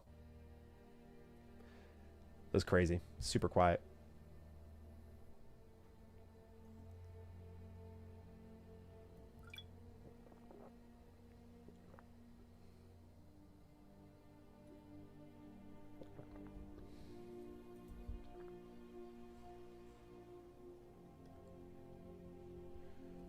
I'll be honest, I don't see shareholders society allowing this to play out when they see how much money they are losing, but time will tell.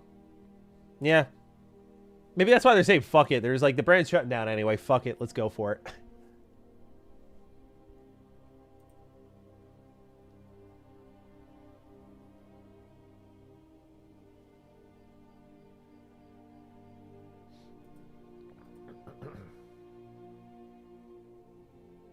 Okay, let me catch up on the super chats here. I know we got a lot of conversation here about Xbox exclusivity to get into. I appreciate you guys being involved. All right, let me, sorry, I can get this off to Emmett in the meantime.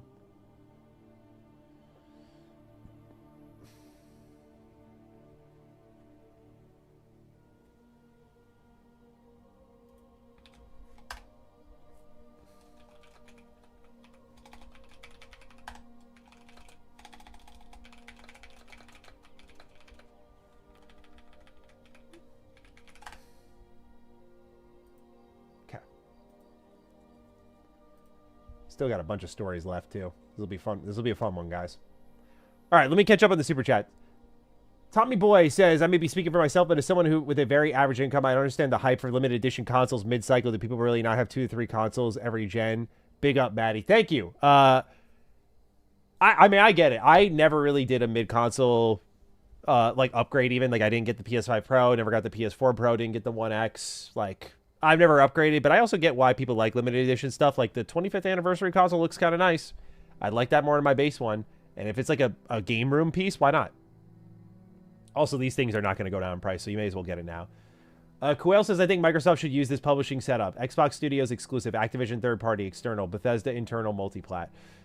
I think Bethesda could go exclusive, but I see what you're saying. That could be one way of it. But I don't think that's easy to understand. Like Matthew Ball talked about like it being easy to understand. Like I don't think that's easy for people to look at and understand. CDs, thank you for the $5 super chat. Claw says, I lost you, Claw. Claw117 says, discussion spaces have been insufferable this week. Ponies are seeing that Xbox is going exclusive again, while Xbots are seeing that some PS ports still exist. Thanks for keeping things level-headed here. Hey, my pleasure. That's all I ask for. That's all I try to do. So, thank you for being part of it.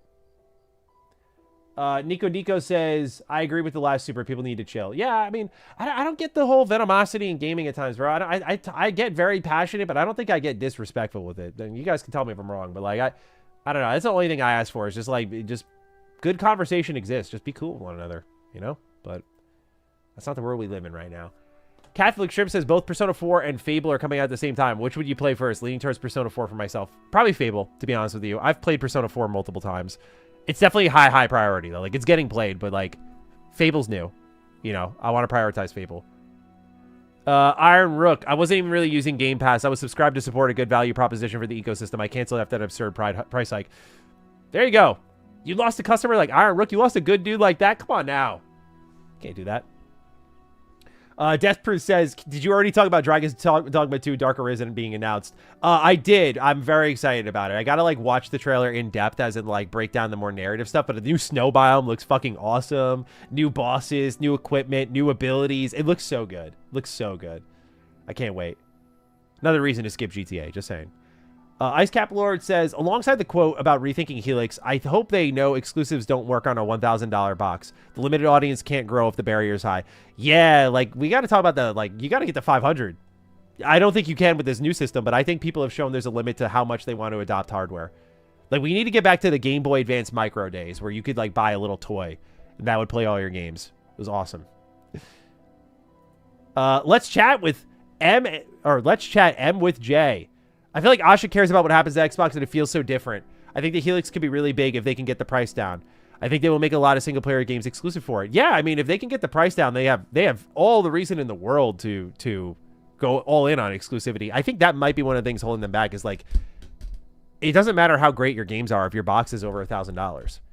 Or in the case of even your Series X, like, your current gen shit is so expensive. Like, I don't think you can bring a ton of people in. But I do think someone will get rewarded for being the first to drop prices. Even if it means they're hurting a little bit, I think they will get rewarded.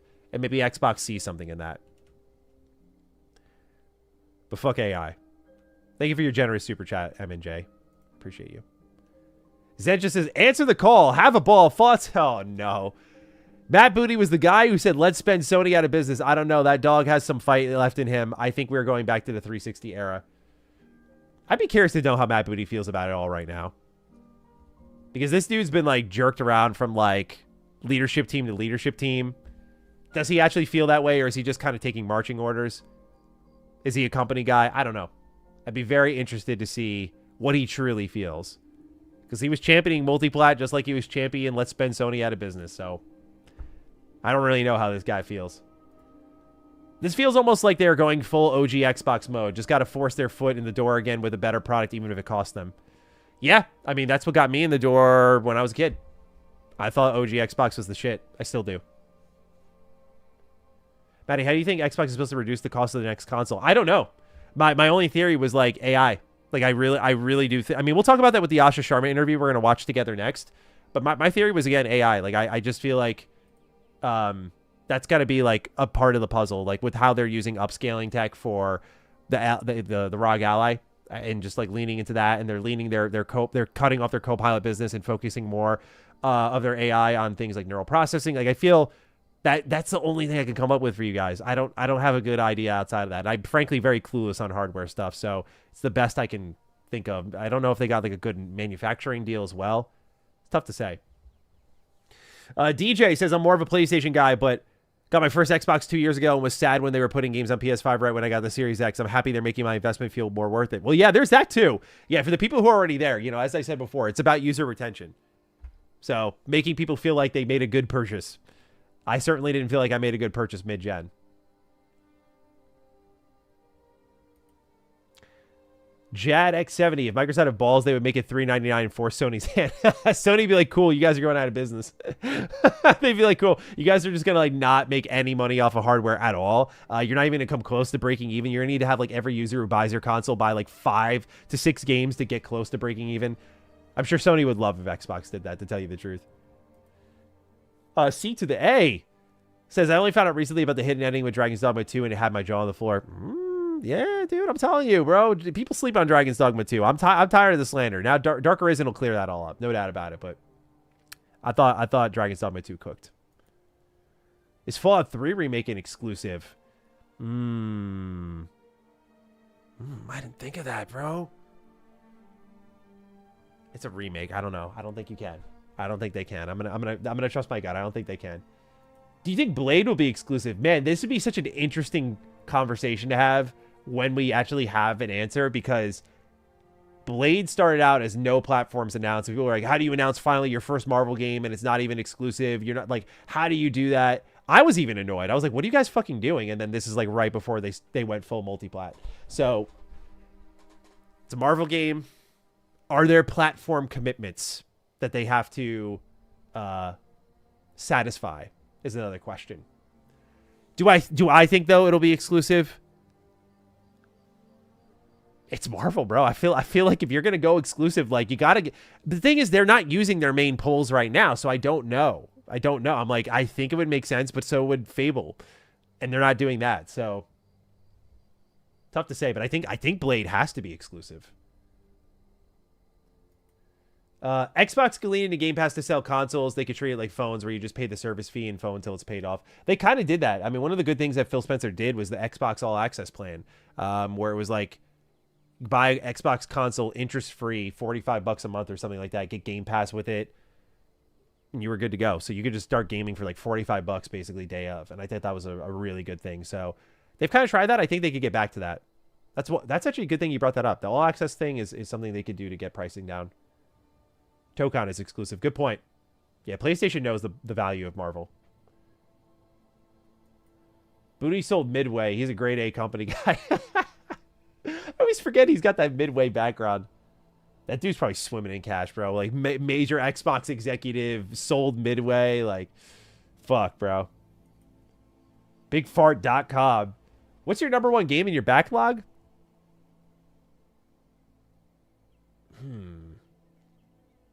So many come to mind. Like Xenoblade came to mind immediately. Deus Ex. That's the big one. That's like one I'm like, dude, how do I, like, I got to. Oh, no. Sorry. Witcher 3 DLC. Yeah, Witcher 3 DLC for sure. Yeah, that's my most embarrassing one for sure. Every time I talk about the DLC, people are always like, what, but you beat Veilguard? I'm like, yeah, dude, like I chose to do my job at the worst time. I don't know what to say.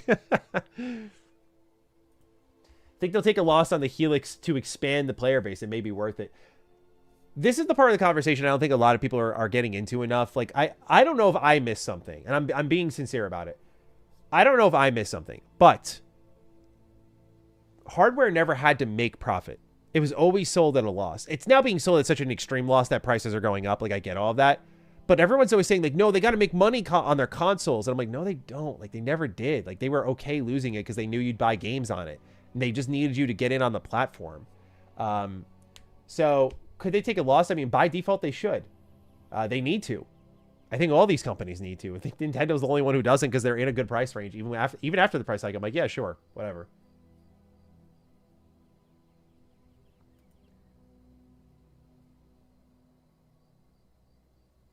Use Game Pass to stop scalpers. Must have been on Game Pass 3 months. Well, you might have to explain what you're saying here because I'm not following you fully. Let me know though. I can just read the chat. Let me know. Let me get our next story up here in a sec. Good conversation, guys. Thanks for being like so fucking involved. This is sick. Next one will be an Asha Sharma interview. I want to kind of like react to it, I guess, if you will. I think it's a really good listen. Really, really good. Rare Matty reaction video, might I add. Didn't Blade get canned? Blade did not get canned. That's another story I have on my docket today, so we'll talk about that too.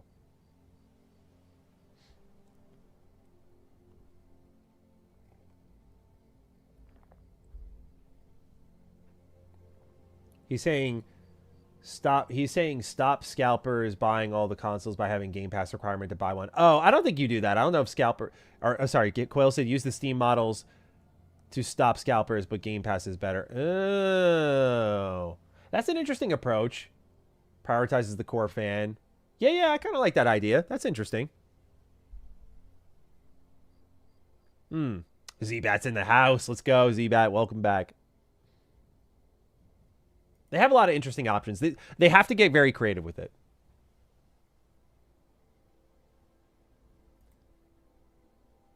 Also feels it needs to be stated that the Xbox showcase likely was mostly done by the time Asha took over. That is why the messaging was mixed. That's Yeah, Sencha, very good point. Very good point. What do you think about the canceled Avatar RPG curse franchise, bro? It really is. Like, Paramount sucks when it comes to this franchise. RPG got canceled. Very disappointing. Feels like so overdue for a big video game, so it's very sad to see. Just the guy, the first ASX. Wish we still had the Fallout 4 trailer reaction you did. Someone sent it to me. I have it still. I have it. We're safe.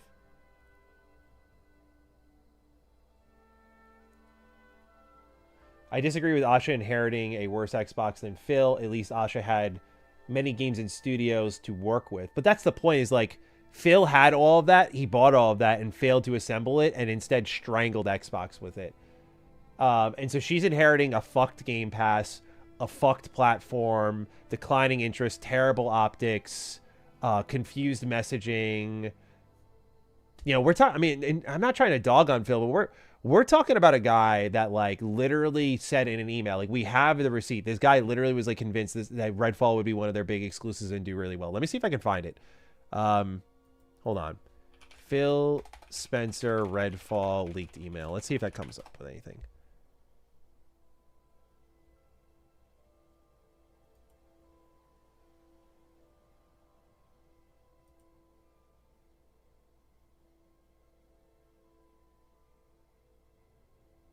Where is it?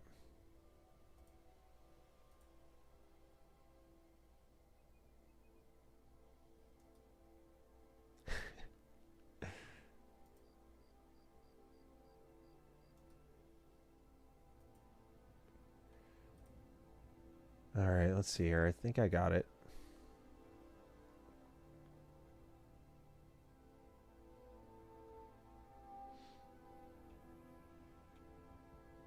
Where is it? I'm reading it right now.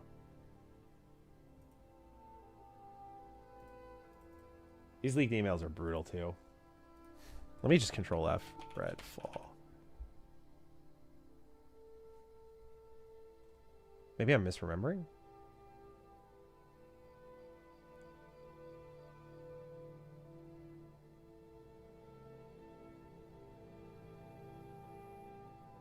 I'm not finding it. Where the fuck is it?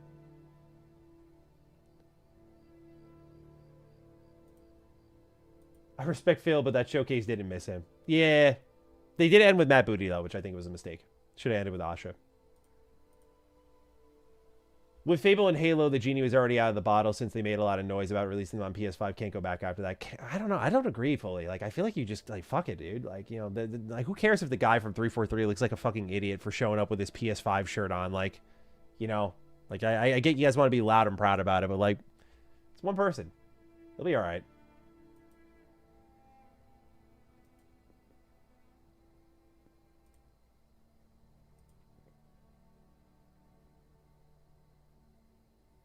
The only email I'm finding with Phil Spencer about Redfall is him saying that, like, the uncertain release window with, like, things like Redfall have left a gap in the launch calendar.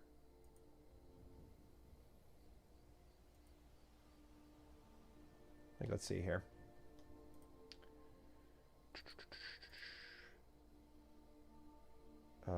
Here, I'll zoom in for you guys. Ugh, damn it, hang on. This thing is, this magnifier tool is so ass for me. I'll just make this bigger.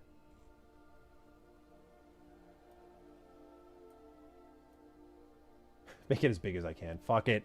Whatever.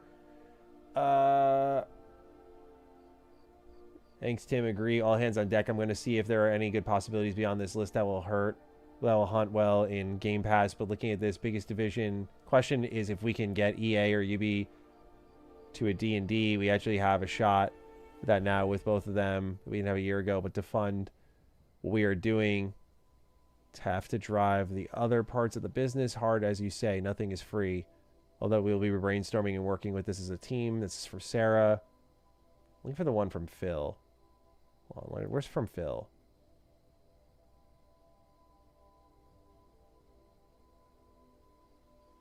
This is from Jarrett West. This is from Phil. Okay. Here we go. With the news that Starfield is going to miss holiday, not broadly communicated yet, let's let Jamie manage that.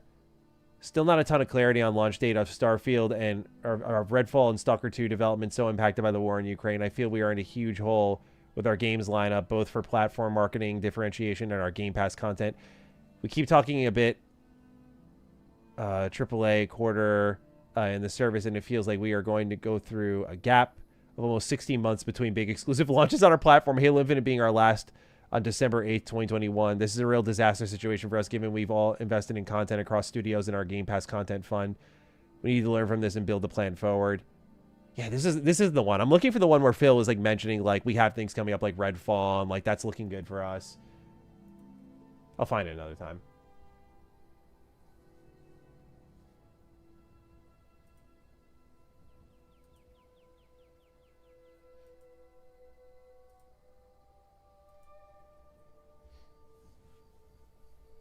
I'm glad you like it, Ichigo. Thank you. I love the Skyrim music too. How do these emails keep leaking? This is from the FTC stuff. This is not a new leak. This is an old leak, Spartan. Yeah, it's just me trying to remember an old leak. Hmod, I said, how do you feel about Kingdom Hearts 4 New Xenoblade and Ocarina of Time drops today? Very happy about most of them. Xenoblade looks excellent. I can't wait for that one. They're doing Switch 2 versions of all those other Xenoblade games. Like, oh boy. Might be time. Have I played Grand Blue Fantasy Relink? No. Looks really good, though. Who's ready for another bit of Matty Slop? Let's keep talking Xbox here. What I've got for you guys here is this Asha Sharma interview with Bloomberg. I feel like it happened right before the Xbox Game Showcase, so it kind of got a lot of attention, but I feel like I wanted to get involved on the discussion. I'm the one who missed it. I'm the idiot. So let's do some more Matty Slop. Feel free to spam your meat emoji in the chat.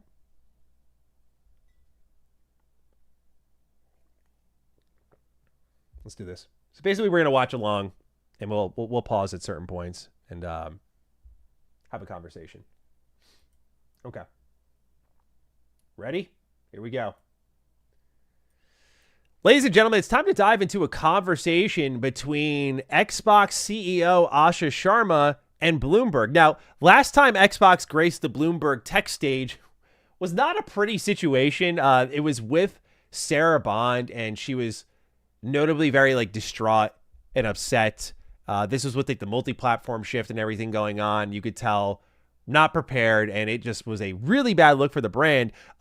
Much different case here. When you look at the reception to the Asha Sharma vision for her reboot of Xbox, I mean, you look at these comments, man. People are happy. Our Xbox mommy is cooking is the top comment. She talks like a real human being. My job is to understand the soul of Xbox. That's a refreshing statement in an industry that seems to have lost its soul lately. This was a hope-building interview, and I wanted to watch it with you all. I've already watched it, but I want to talk about certain things that Asha mentions here. It's a really great listen. So let's get cozy, and let's see what our... as it was so wonderfully put, our Xbox mommy had to say about the brand. So let's kick back, take a listen. You're 100 days in.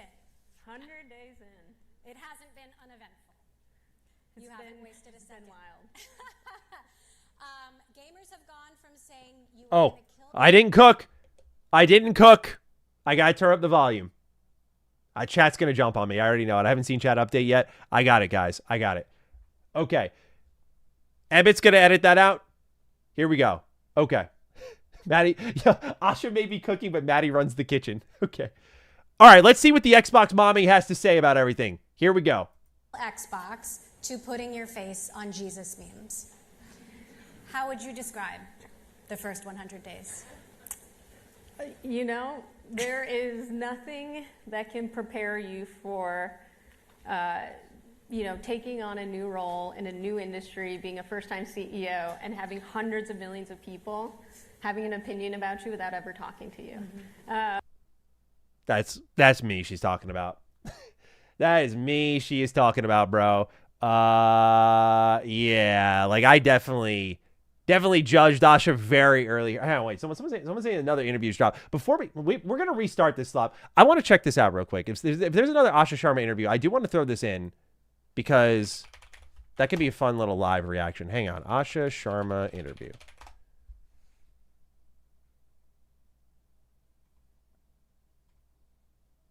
to the next level. Fortune conversation. Yeah, we got another one So I here. want to ask a question. Okay, so we have another one. Okay. Okay. Chat, was this the one you were referring to here? Is this the new interview as well? Let me know. This is by Fortune Conversations. It's 2 days ago. We're going to restart, though. We're going to restart. You guys get to see a live slop retake. I felt all fucking sorts of disheveled there. Okay.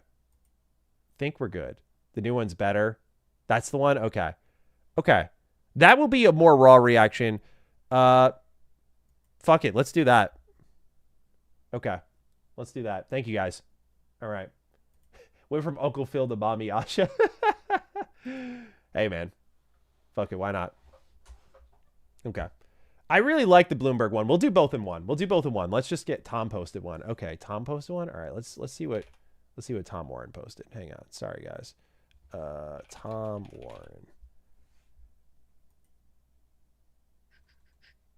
Okay. Yep, this is the same one. All right, let's do this one. Let's do this one because I don't really know what's in this, and so that'll be a little bit more fun for you guys. Okay, let's do slop for real. Okay. All right. Ladies and gentlemen, welcome. It's time for the Xbox Mommy to bestow some new information to us. This is an interview here by Fortune Conversations, making some rounds on the interwebs. We also have an interview from Bloomberg Live, where Asha Sharma's been sitting down and making some moves, making some noise. And if you want to know how well things have been received, this interview here from Bloomberg, again, the like to dislike ratio speaks for itself, but the comments are hyped, like talking like a real human being, understanding the soul. I think it's expensive if we do not innovate. Really great answers. People are very happy with this compared to, obviously, Sarah Bond's interview with Bloomberg. So what does Asha have to share with us today? We're going to find out together. I've not seen this interview yet, but the chat was hyping it up. So here we go. Question of all of you really fast. Who here plays video games? Raise your hand. Oh, wow. That's a lot. More than you were expecting? Less than you were expecting? You know, a couple weeks ago, I would have said more than I was expecting, but the study just came out and said 70% of Americans play 1 hour of video games every single week. Which, you know, per this room, it actually might be more than 70%, as it turns out. You know, Asha, you took on this job a few months ago. You were not historically a gamer. What was the first game you ever played on an Xbox? You guys can't be hyping this up. Well, the first game I ever played that in memory, I'm not a gamer, but kind of casually grew up with Star Fox and, you know, hockey and Sonic. And then I think the first game I played on an Xbox was Halo. It was on Halo. It was Halo. Yeah. Okay. There are some Halo fans out here. You know, over the last few years, Xbox's future has never been more in question. You just had your first showcase as CEO. How do you feel?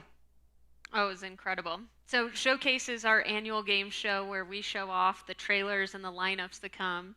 We had more than 25 creators that showed up to do it. And honestly, it's one thing to watch it, it's one thing to hear about it, but it's another thing to feel it. These are our fans that have committed 25 years to Xbox.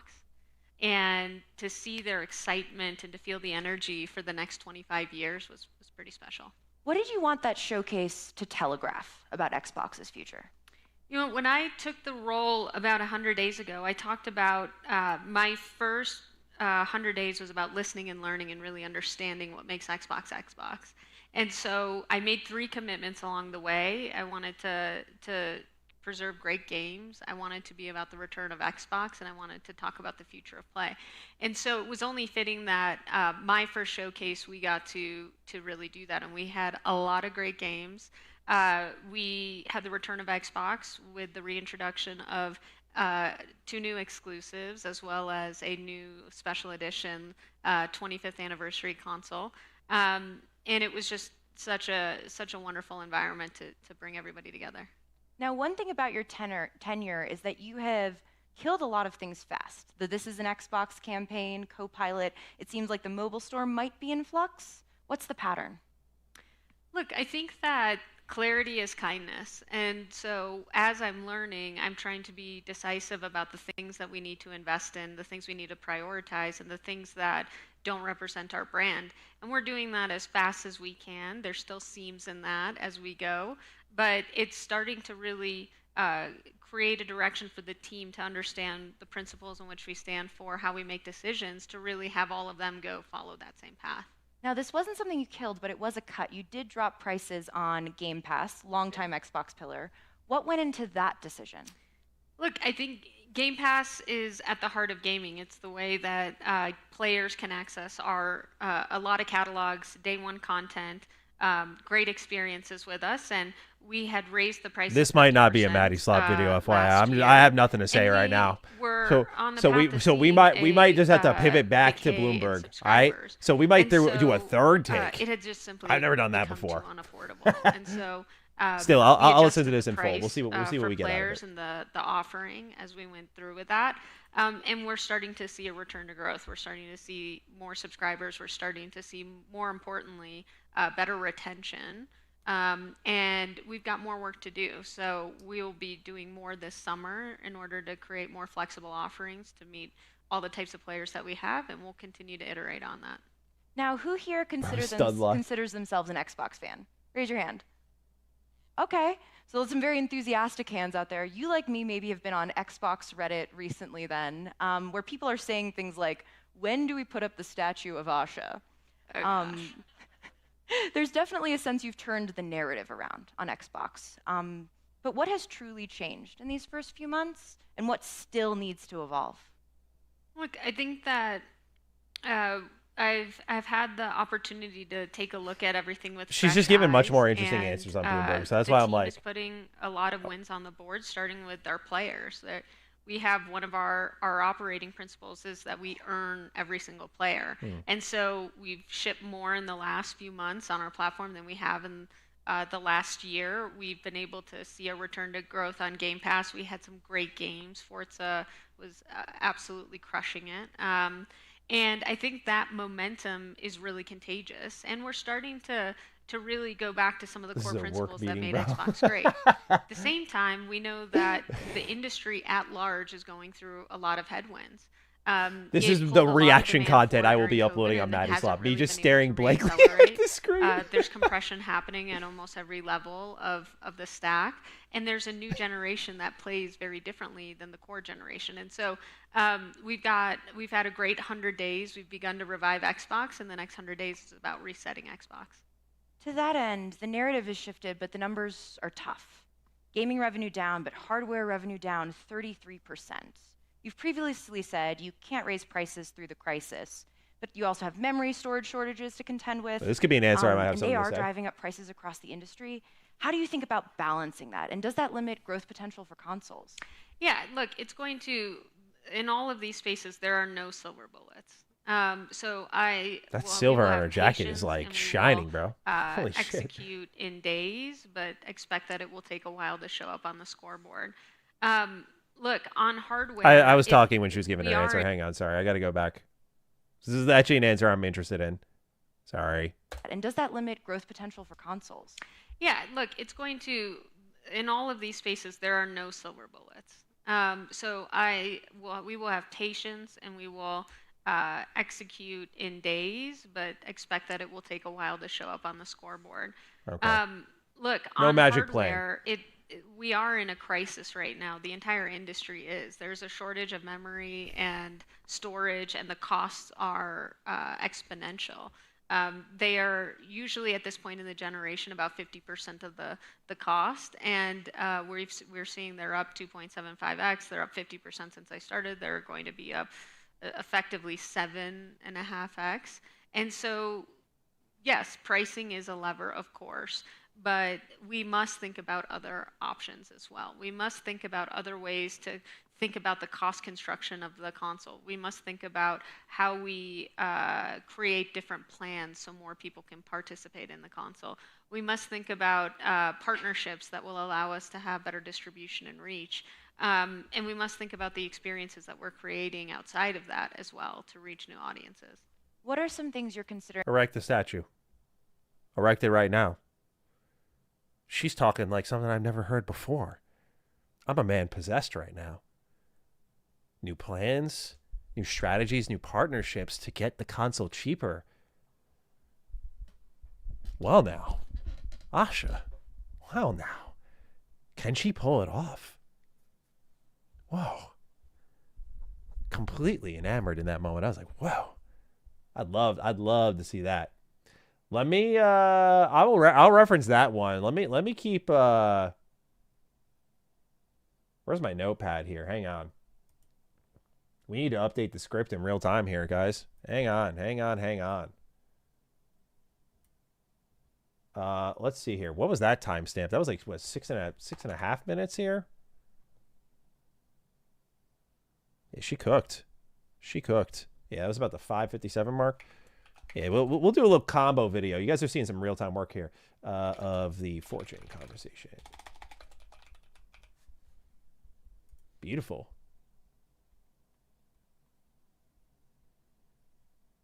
Let's all chip in and give Asha an edible arrangement, chat. Yeah, perfect. Okay. That you would never imagined would be the case 5 years ago, or that Xbox would have never imagined would be the case 5 years ago? Hard to tell because I wasn't there, but I think that we will, continue to look at new business models. I think is what is needed for console, rather than just the most premium, high performance console in the world. I think we've reached a point where it will be hard to imagine that mass audiences can afford thousands of dollars to spend on a console generation.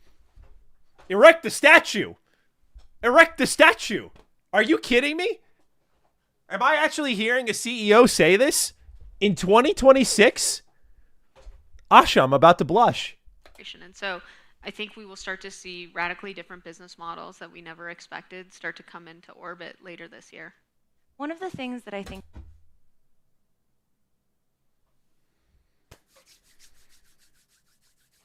she can cook a most delectable fucking meal right now, guys. I'm not even kidding, bro. This could be huge. This could be, yeah, dude. Like this, that was like that could be that's the shit. That's the talk I wanted to hear. That's what I wanted to hear. None of this like, yeah, it's a really tough time right now. These prices are really bad. You're owned by Microsoft, motherfucker. I don't want to hear that shit. I'm very interested to see these plans, though. For real. Radically different business models. Like, fuck yeah. We'd love to hear that.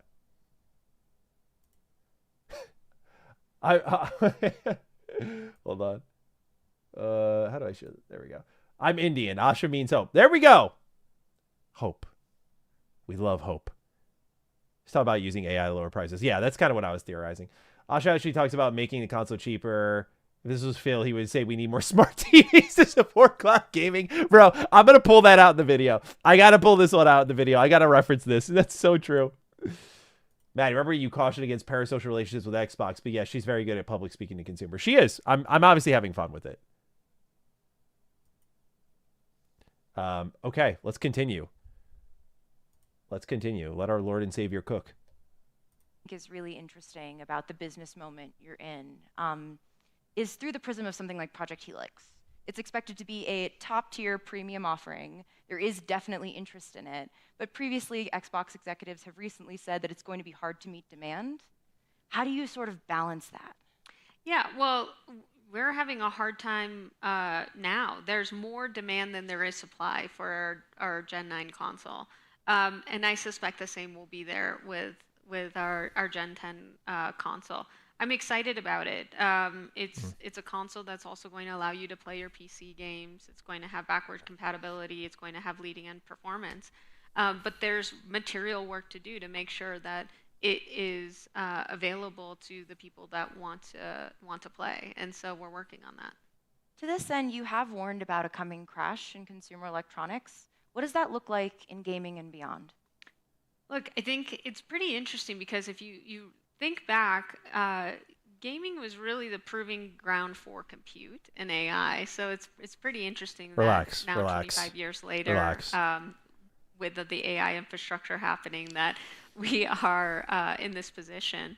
But I actually see it as great that every industry now gets to benefit from advances in computation. And so for us, I think that we have to think very differently about storage and memory going forward. We will have to apply new techniques so that we can compress that. We will have to empower customers to have very flexible storage offerings. We will have to empower new types of games so they can fit on device. And so there's going to be a lot of innovation. This will take years, not days, not weeks, but we'll go through it together with the community. Now we're going to turn. I got to turn the chat for this one. I don't know what I'm like I'm flummoxed. I'm stumped. I'm absolutely fucked up. What the fuck does she mean? Types of games. I'm thinking too optimistically. That's why I'm like, I'm not thinking right here. She said types of games, flexible storage options. What does that look like? Like external storage, like a console shipping without, are we going back to memory cards? Like the console ships without memory? Are we going back to, no, that's stupid. But that's like storage. Cloud, like there's no memory. You're putting all your memory in the cloud. Like what? I don't know. Smaller games, yeah, cloud storage and streaming. That's what it, yeah, Buckaroo, I think, yeah. Compressing COD to 100 gigs. Yeah, honestly.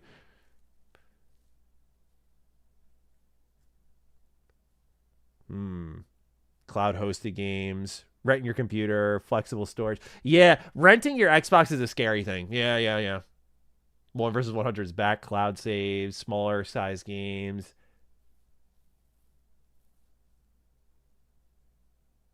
SD cards are small, flash games. Additional memory for purchase. Yeah. Yeah, a lot of cloud storage. Texture compression and streaming. I feel like we should be doing that anyway, but yeah. Yeah. A lot of good theories. Okay. Seems like we're kind of aligned cloud storage, memory, something with AI. Neural texture compression. Archaon, could you explain a little bit? Do you know more about that? Oh, sorry, I missed your super chat. Let's chat M with Jay. Bringing a tear to a grown man's eye. A cheaper console with exclusives. All people have asked for. Genuinely, Elder Scrolls 6 is a console exclusive with a $600 console would sell. Yeah, provided it's a console that we're thinking of and not like the shittier kind of like, oh, you're buying like a really like a hunk of crap, or you're buying like the compute on your computer, that kind of thing.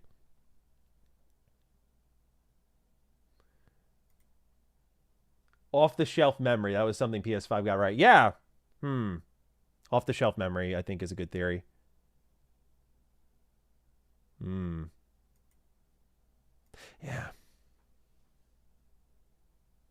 Let's keep watching. Let's see what else, what kind of magic she puts on the screen here now. To the audience for questions soon. One thing I've been very interested in is the question of exclusivity. Previous Xbox leaders took exclusivity off the table. It seems like after Showcase, it's back on. Clockwork Revolution and Gears of War E-Day, both exclusives. What led to the pivot?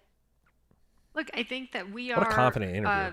The #2 publisher in the world, and when you do that, you want your games to be everywhere. You're stronger when the world plays with you. At the same time, we are increasingly becoming more of a platform, and it's hard to find examples of platforms out there that don't have exclusive services and content. And so this is a journey for us. Our business isn't particularly healthy, as you noticed, and so we're starting by introducing 1 to 2 signature exclusives. And as the business is healthy, we will look to try and do more. Questions for Asha from the audience. So it is about user retention more than acquisition.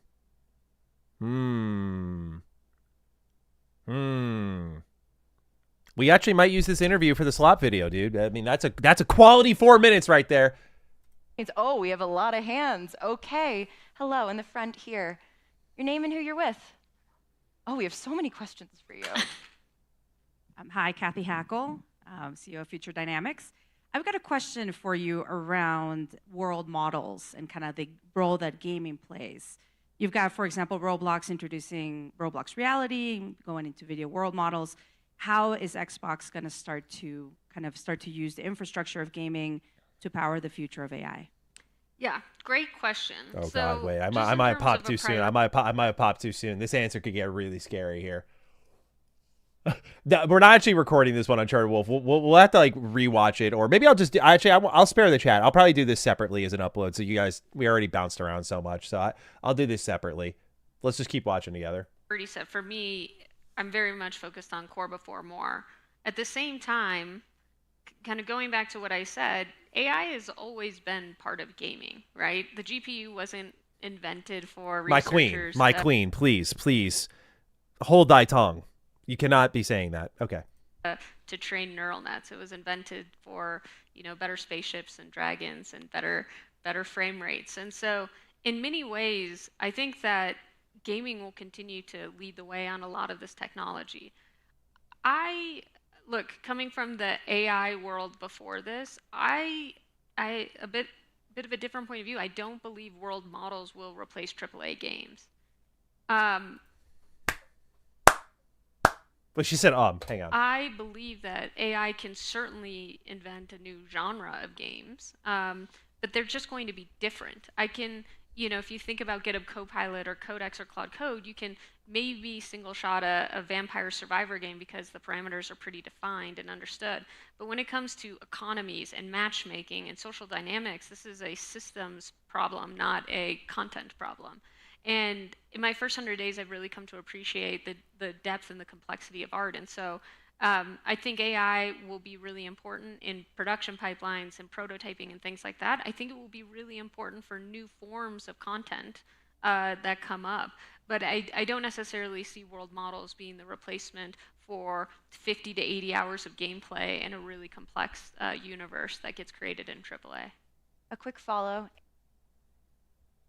7 out of 10 answer for AI. I mean, like, for the most part, I'm kind of liking what I'm seeing there, but like this whole new genre thing, we're seeing it kind of interweave into traditional game development too. So what's this new genre you're talking about?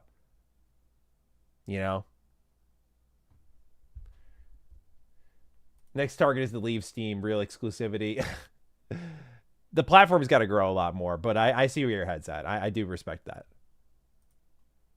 Let's keep going. AI slop in gaming. How do you keep it off your platform? me when I interview Asha. I think we just have to be really principled. I think there's this misnomers that the gaming industry hates AI. I actually believe that's absolutely not true. I think that I'm not doing that for the camera. I got to make sure I heard her right. I think we just have to be really principled. I think there's this misnomers that the gaming industry hates AI. I actually believe that's absolutely not true. I take it all back. I take it all back, bro. I'm out. Bring Phil back in. All right, let's actually see where this goes. I think that they have demanded the industry to push computation forward. They've always been at the frontier. Real-time networking, online infrastructure. It's all started with gaming. And I think that because of that, they're just very protective of adding technology for technology's sake. We have to solve a problem. And so anything that we will do will be to solve a problem, to solve a developer problem, to solve a player problem, not to just paint it all over the experience. Other questions for ignoring her personal belief, if that doesn't influence the actual projects, which it sounds like it shouldn't be, then okay, you just have a bad opinion, if what I would call it. This has been indeed, I agree, Uncharted Wolf, a very up and down roller coaster ride for Asha Sharma. Okay, let's see. Asha. Oh man, we have so many hands. Okay, all right, we have a question right over here. Ask him. Hello, your name and who you're with. Oh. I'm Asher and I'm with my dad. When you were a kid, what were you building or obsessed with, and did you see yourself being a CEO of a large company? This kid started out early, bro. When I was a kid, like when I was this kid's age, I was playing like Daxter on my PSP, and that was really it. This dude's at like a fucking fortune conversation, learning about like what made you a CEO. I'm planning to be one when I'm older, by the way. That's fucking crazy. That's why is there a kid in this room, and he's actually like invested. He's got the badge and everything. Asher. When I was a kid, That's crazy. Honestly, I never obsessed on what I wanted to be when I grew up. I only obsessed on what I wanted to do, whether it was selling coupon books or putting on concerts so I could raise money so I could have my lunch money, whether it was being the best at taking out the trash at the park that I worked at. I just tried to obsess on being great at what I was doing so I could earn the next job. And I think it's really special to be the CEO of Xbox. It's beyond my wildest dreams. Other questions? We have time for one more. Is there a teenager in there now? Like who? Maybe we have time for one more. Asha, Stephen Wolf Pereira. Okay, it's a grown adult. All right. I didn't want the 5-year-old playing the stocks to kind of hijack the whole thing here, man. It's the most non-answer answer I've ever heard. Yeah, she definitely went left and right on that AI answer for sure. Spoke about makers over managers, and obviously the creator economy is so important. How do you view creators as a part of your strategy going forward? Great question. I think they're incredibly important part of our strategy. I think that the way I think about it is we've got incredible studios that are in-house and they need to be our first customer so we can rapidly iterate. We've got an incredible platform of third-party developers. And the next generation of creators, I envision a world where Xbox is where the world plays and creates. Increasingly, we're seeing that players want to participate. And so we need to open up our platform and have the tools for, customization and extensions and all of those things, and maybe even in game creation as well, amateur game creation. So I think there's a ton of opportunity. If you look at kind of gaming akin to entertainment, the top 2 box office hits right now are from YouTubers. And so I think that it's a special space. I think the more types of creations will bring more types of players. We actually have time for one more. Hand back there. Hi, I'm Tarun Chandrasekhar, CPO Syndigo. So you have 50 million plus active devices running Xbox today with increasingly better silicon, right? A lot of the framework we've had so far is about how does AI get into gaming. But my question is, how does Xbox get into AI? You have edge computing, you have Microsoft building the largest AI infrastructure. And if I was to expand the idea of gaming, this is the biggest time we're thinking where, when we were 30 years ago, we were all building PCs and starting to write our own code and writing our own learning programming. It's that world today when it comes to local inferences, right? I can tell you a number of us here have probably gone and built a new RTX 5090 box, not to game, but to actually run a local Gemma 14 billion parameter. Are there any plans to expand the scope of what you would call entertainment or growing gaming to actually allow for that next generation of AI development that becomes more and more edge compute? Yeah, so great question. This is definitely not our Allbirds moment where we're going to turn Xbox.ai. Look, that said, I think you could certainly locally inference today with the GPUs on an Xbox, and developers can do that if they so choose. I think my focus right now has to be on winning the core of gaming, and if that so means that game developers and gamers want to locally inference, we'll make that available. That hasn't been the top ask, especially with a number of other devices that are on the market, a number of the other innovation that Microsoft is making available. But we are, we're part of Microsoft, and so should that need arise, we'll take a look at it. As we wrap up this conversation, I should tell you, as I was preparing for this interview, I talked a lot to my friend Ryan, who's a very serious gamer, owns 6 Xboxes. 6? And he the fuck is wrong with Ryan? The fuck is wrong with this guy? 6? What? The fuck does he own 6 Xboxes?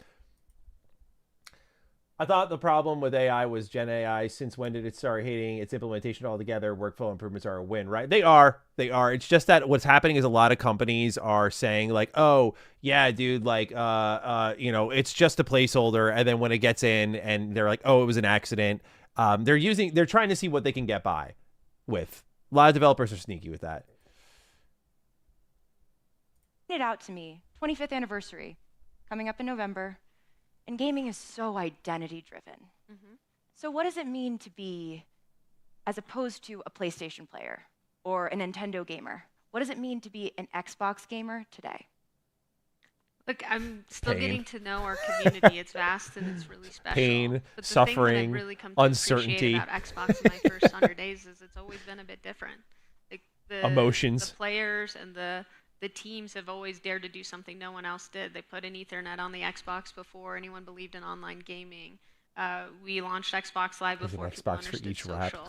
And they are really rooting for each other and have come to the table to help each other through good times and hard times. And I think that's incredible and unbeatable. Asha, thank you so much. Thanks for having me. Misery and neglect. All right. I'll do something on Matty Slot for that after the stream. It'll probably be tomorrow's post. Good shout out by chat. The 6 minute to 10 minute range was really good. Gives me a lot to talk about. And I'll probably throw in the Bloomberg with that, so it'll be a big old powwow.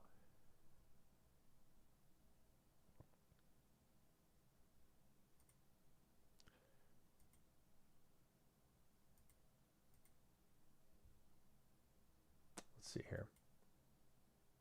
Okay.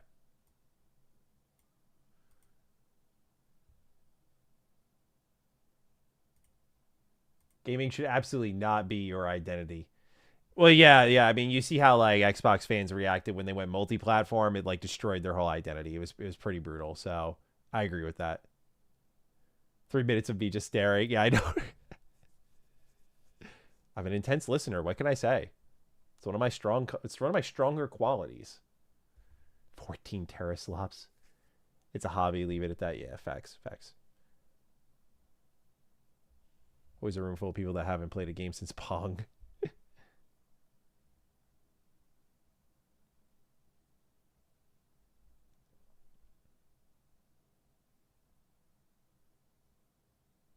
Good interviews, though. Good interviews. All right, what else we got on the slop calendar here? Blade updates, Steam Machine updates. How much time do we have left? It's almost 7. What do I got left on my calendar? Hang on, guys. Give me 1 second. That whole segment threw me for a loop. I had a totally different plan there. I've got on my list here. I still got to record for Retro Rebound, and I have some work to do on our game. Yeah, I might have to wrap up early. I might have to just record the rest of the Matty Slop stuff tonight, tomorrow, maybe. We'll see what time I'm left with. Oh, Matthew, my pleasure. Matty, just wanted to say thank you for your content. Has helped me get through rough times. But thank you. Oh, dude, always. Thanks for being here. I really appreciate it. And I hope you're enjoying some good old escapism with the games you've been buying. Much love. Thank you. What else we got here? Ice Cap Lord says Ryan might be the reason they ran out of console stock before GTA 6. He took all of them. Yeah, for real. Why the fuck does this guy got 6 Xboxes? Does he live in a mansion? Like, I got one for my library. I got one for my personal office. I got one for my bedroom. Ryan's out of pocket, bro.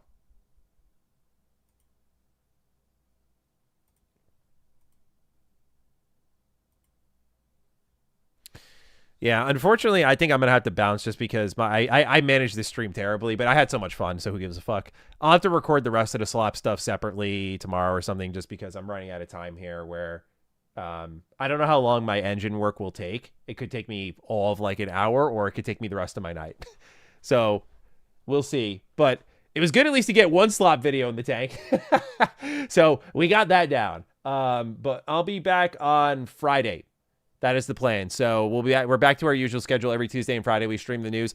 We had more than usual this whole time. So please come hang out next time. Like, we love to hang. We love to chat. Don't come around just because it's hype. Come around because it's fun. But thank you guys for being here. Thank you for being so excellent in chat. Thank you to the mods for holding it down once more. It was really good to just see how good vibes everything was. And yeah, so thank you guys again. We'll be back Friday. Make sure to subscribe to Matty Slop down below because I'll have more news in the coming days. Everything from the Steam Machine to what's going on with Blade. Obviously, we'll talk about that interview we just watched together. But thanks, you guys. Appreciate you. and we will talk soon. Hugs.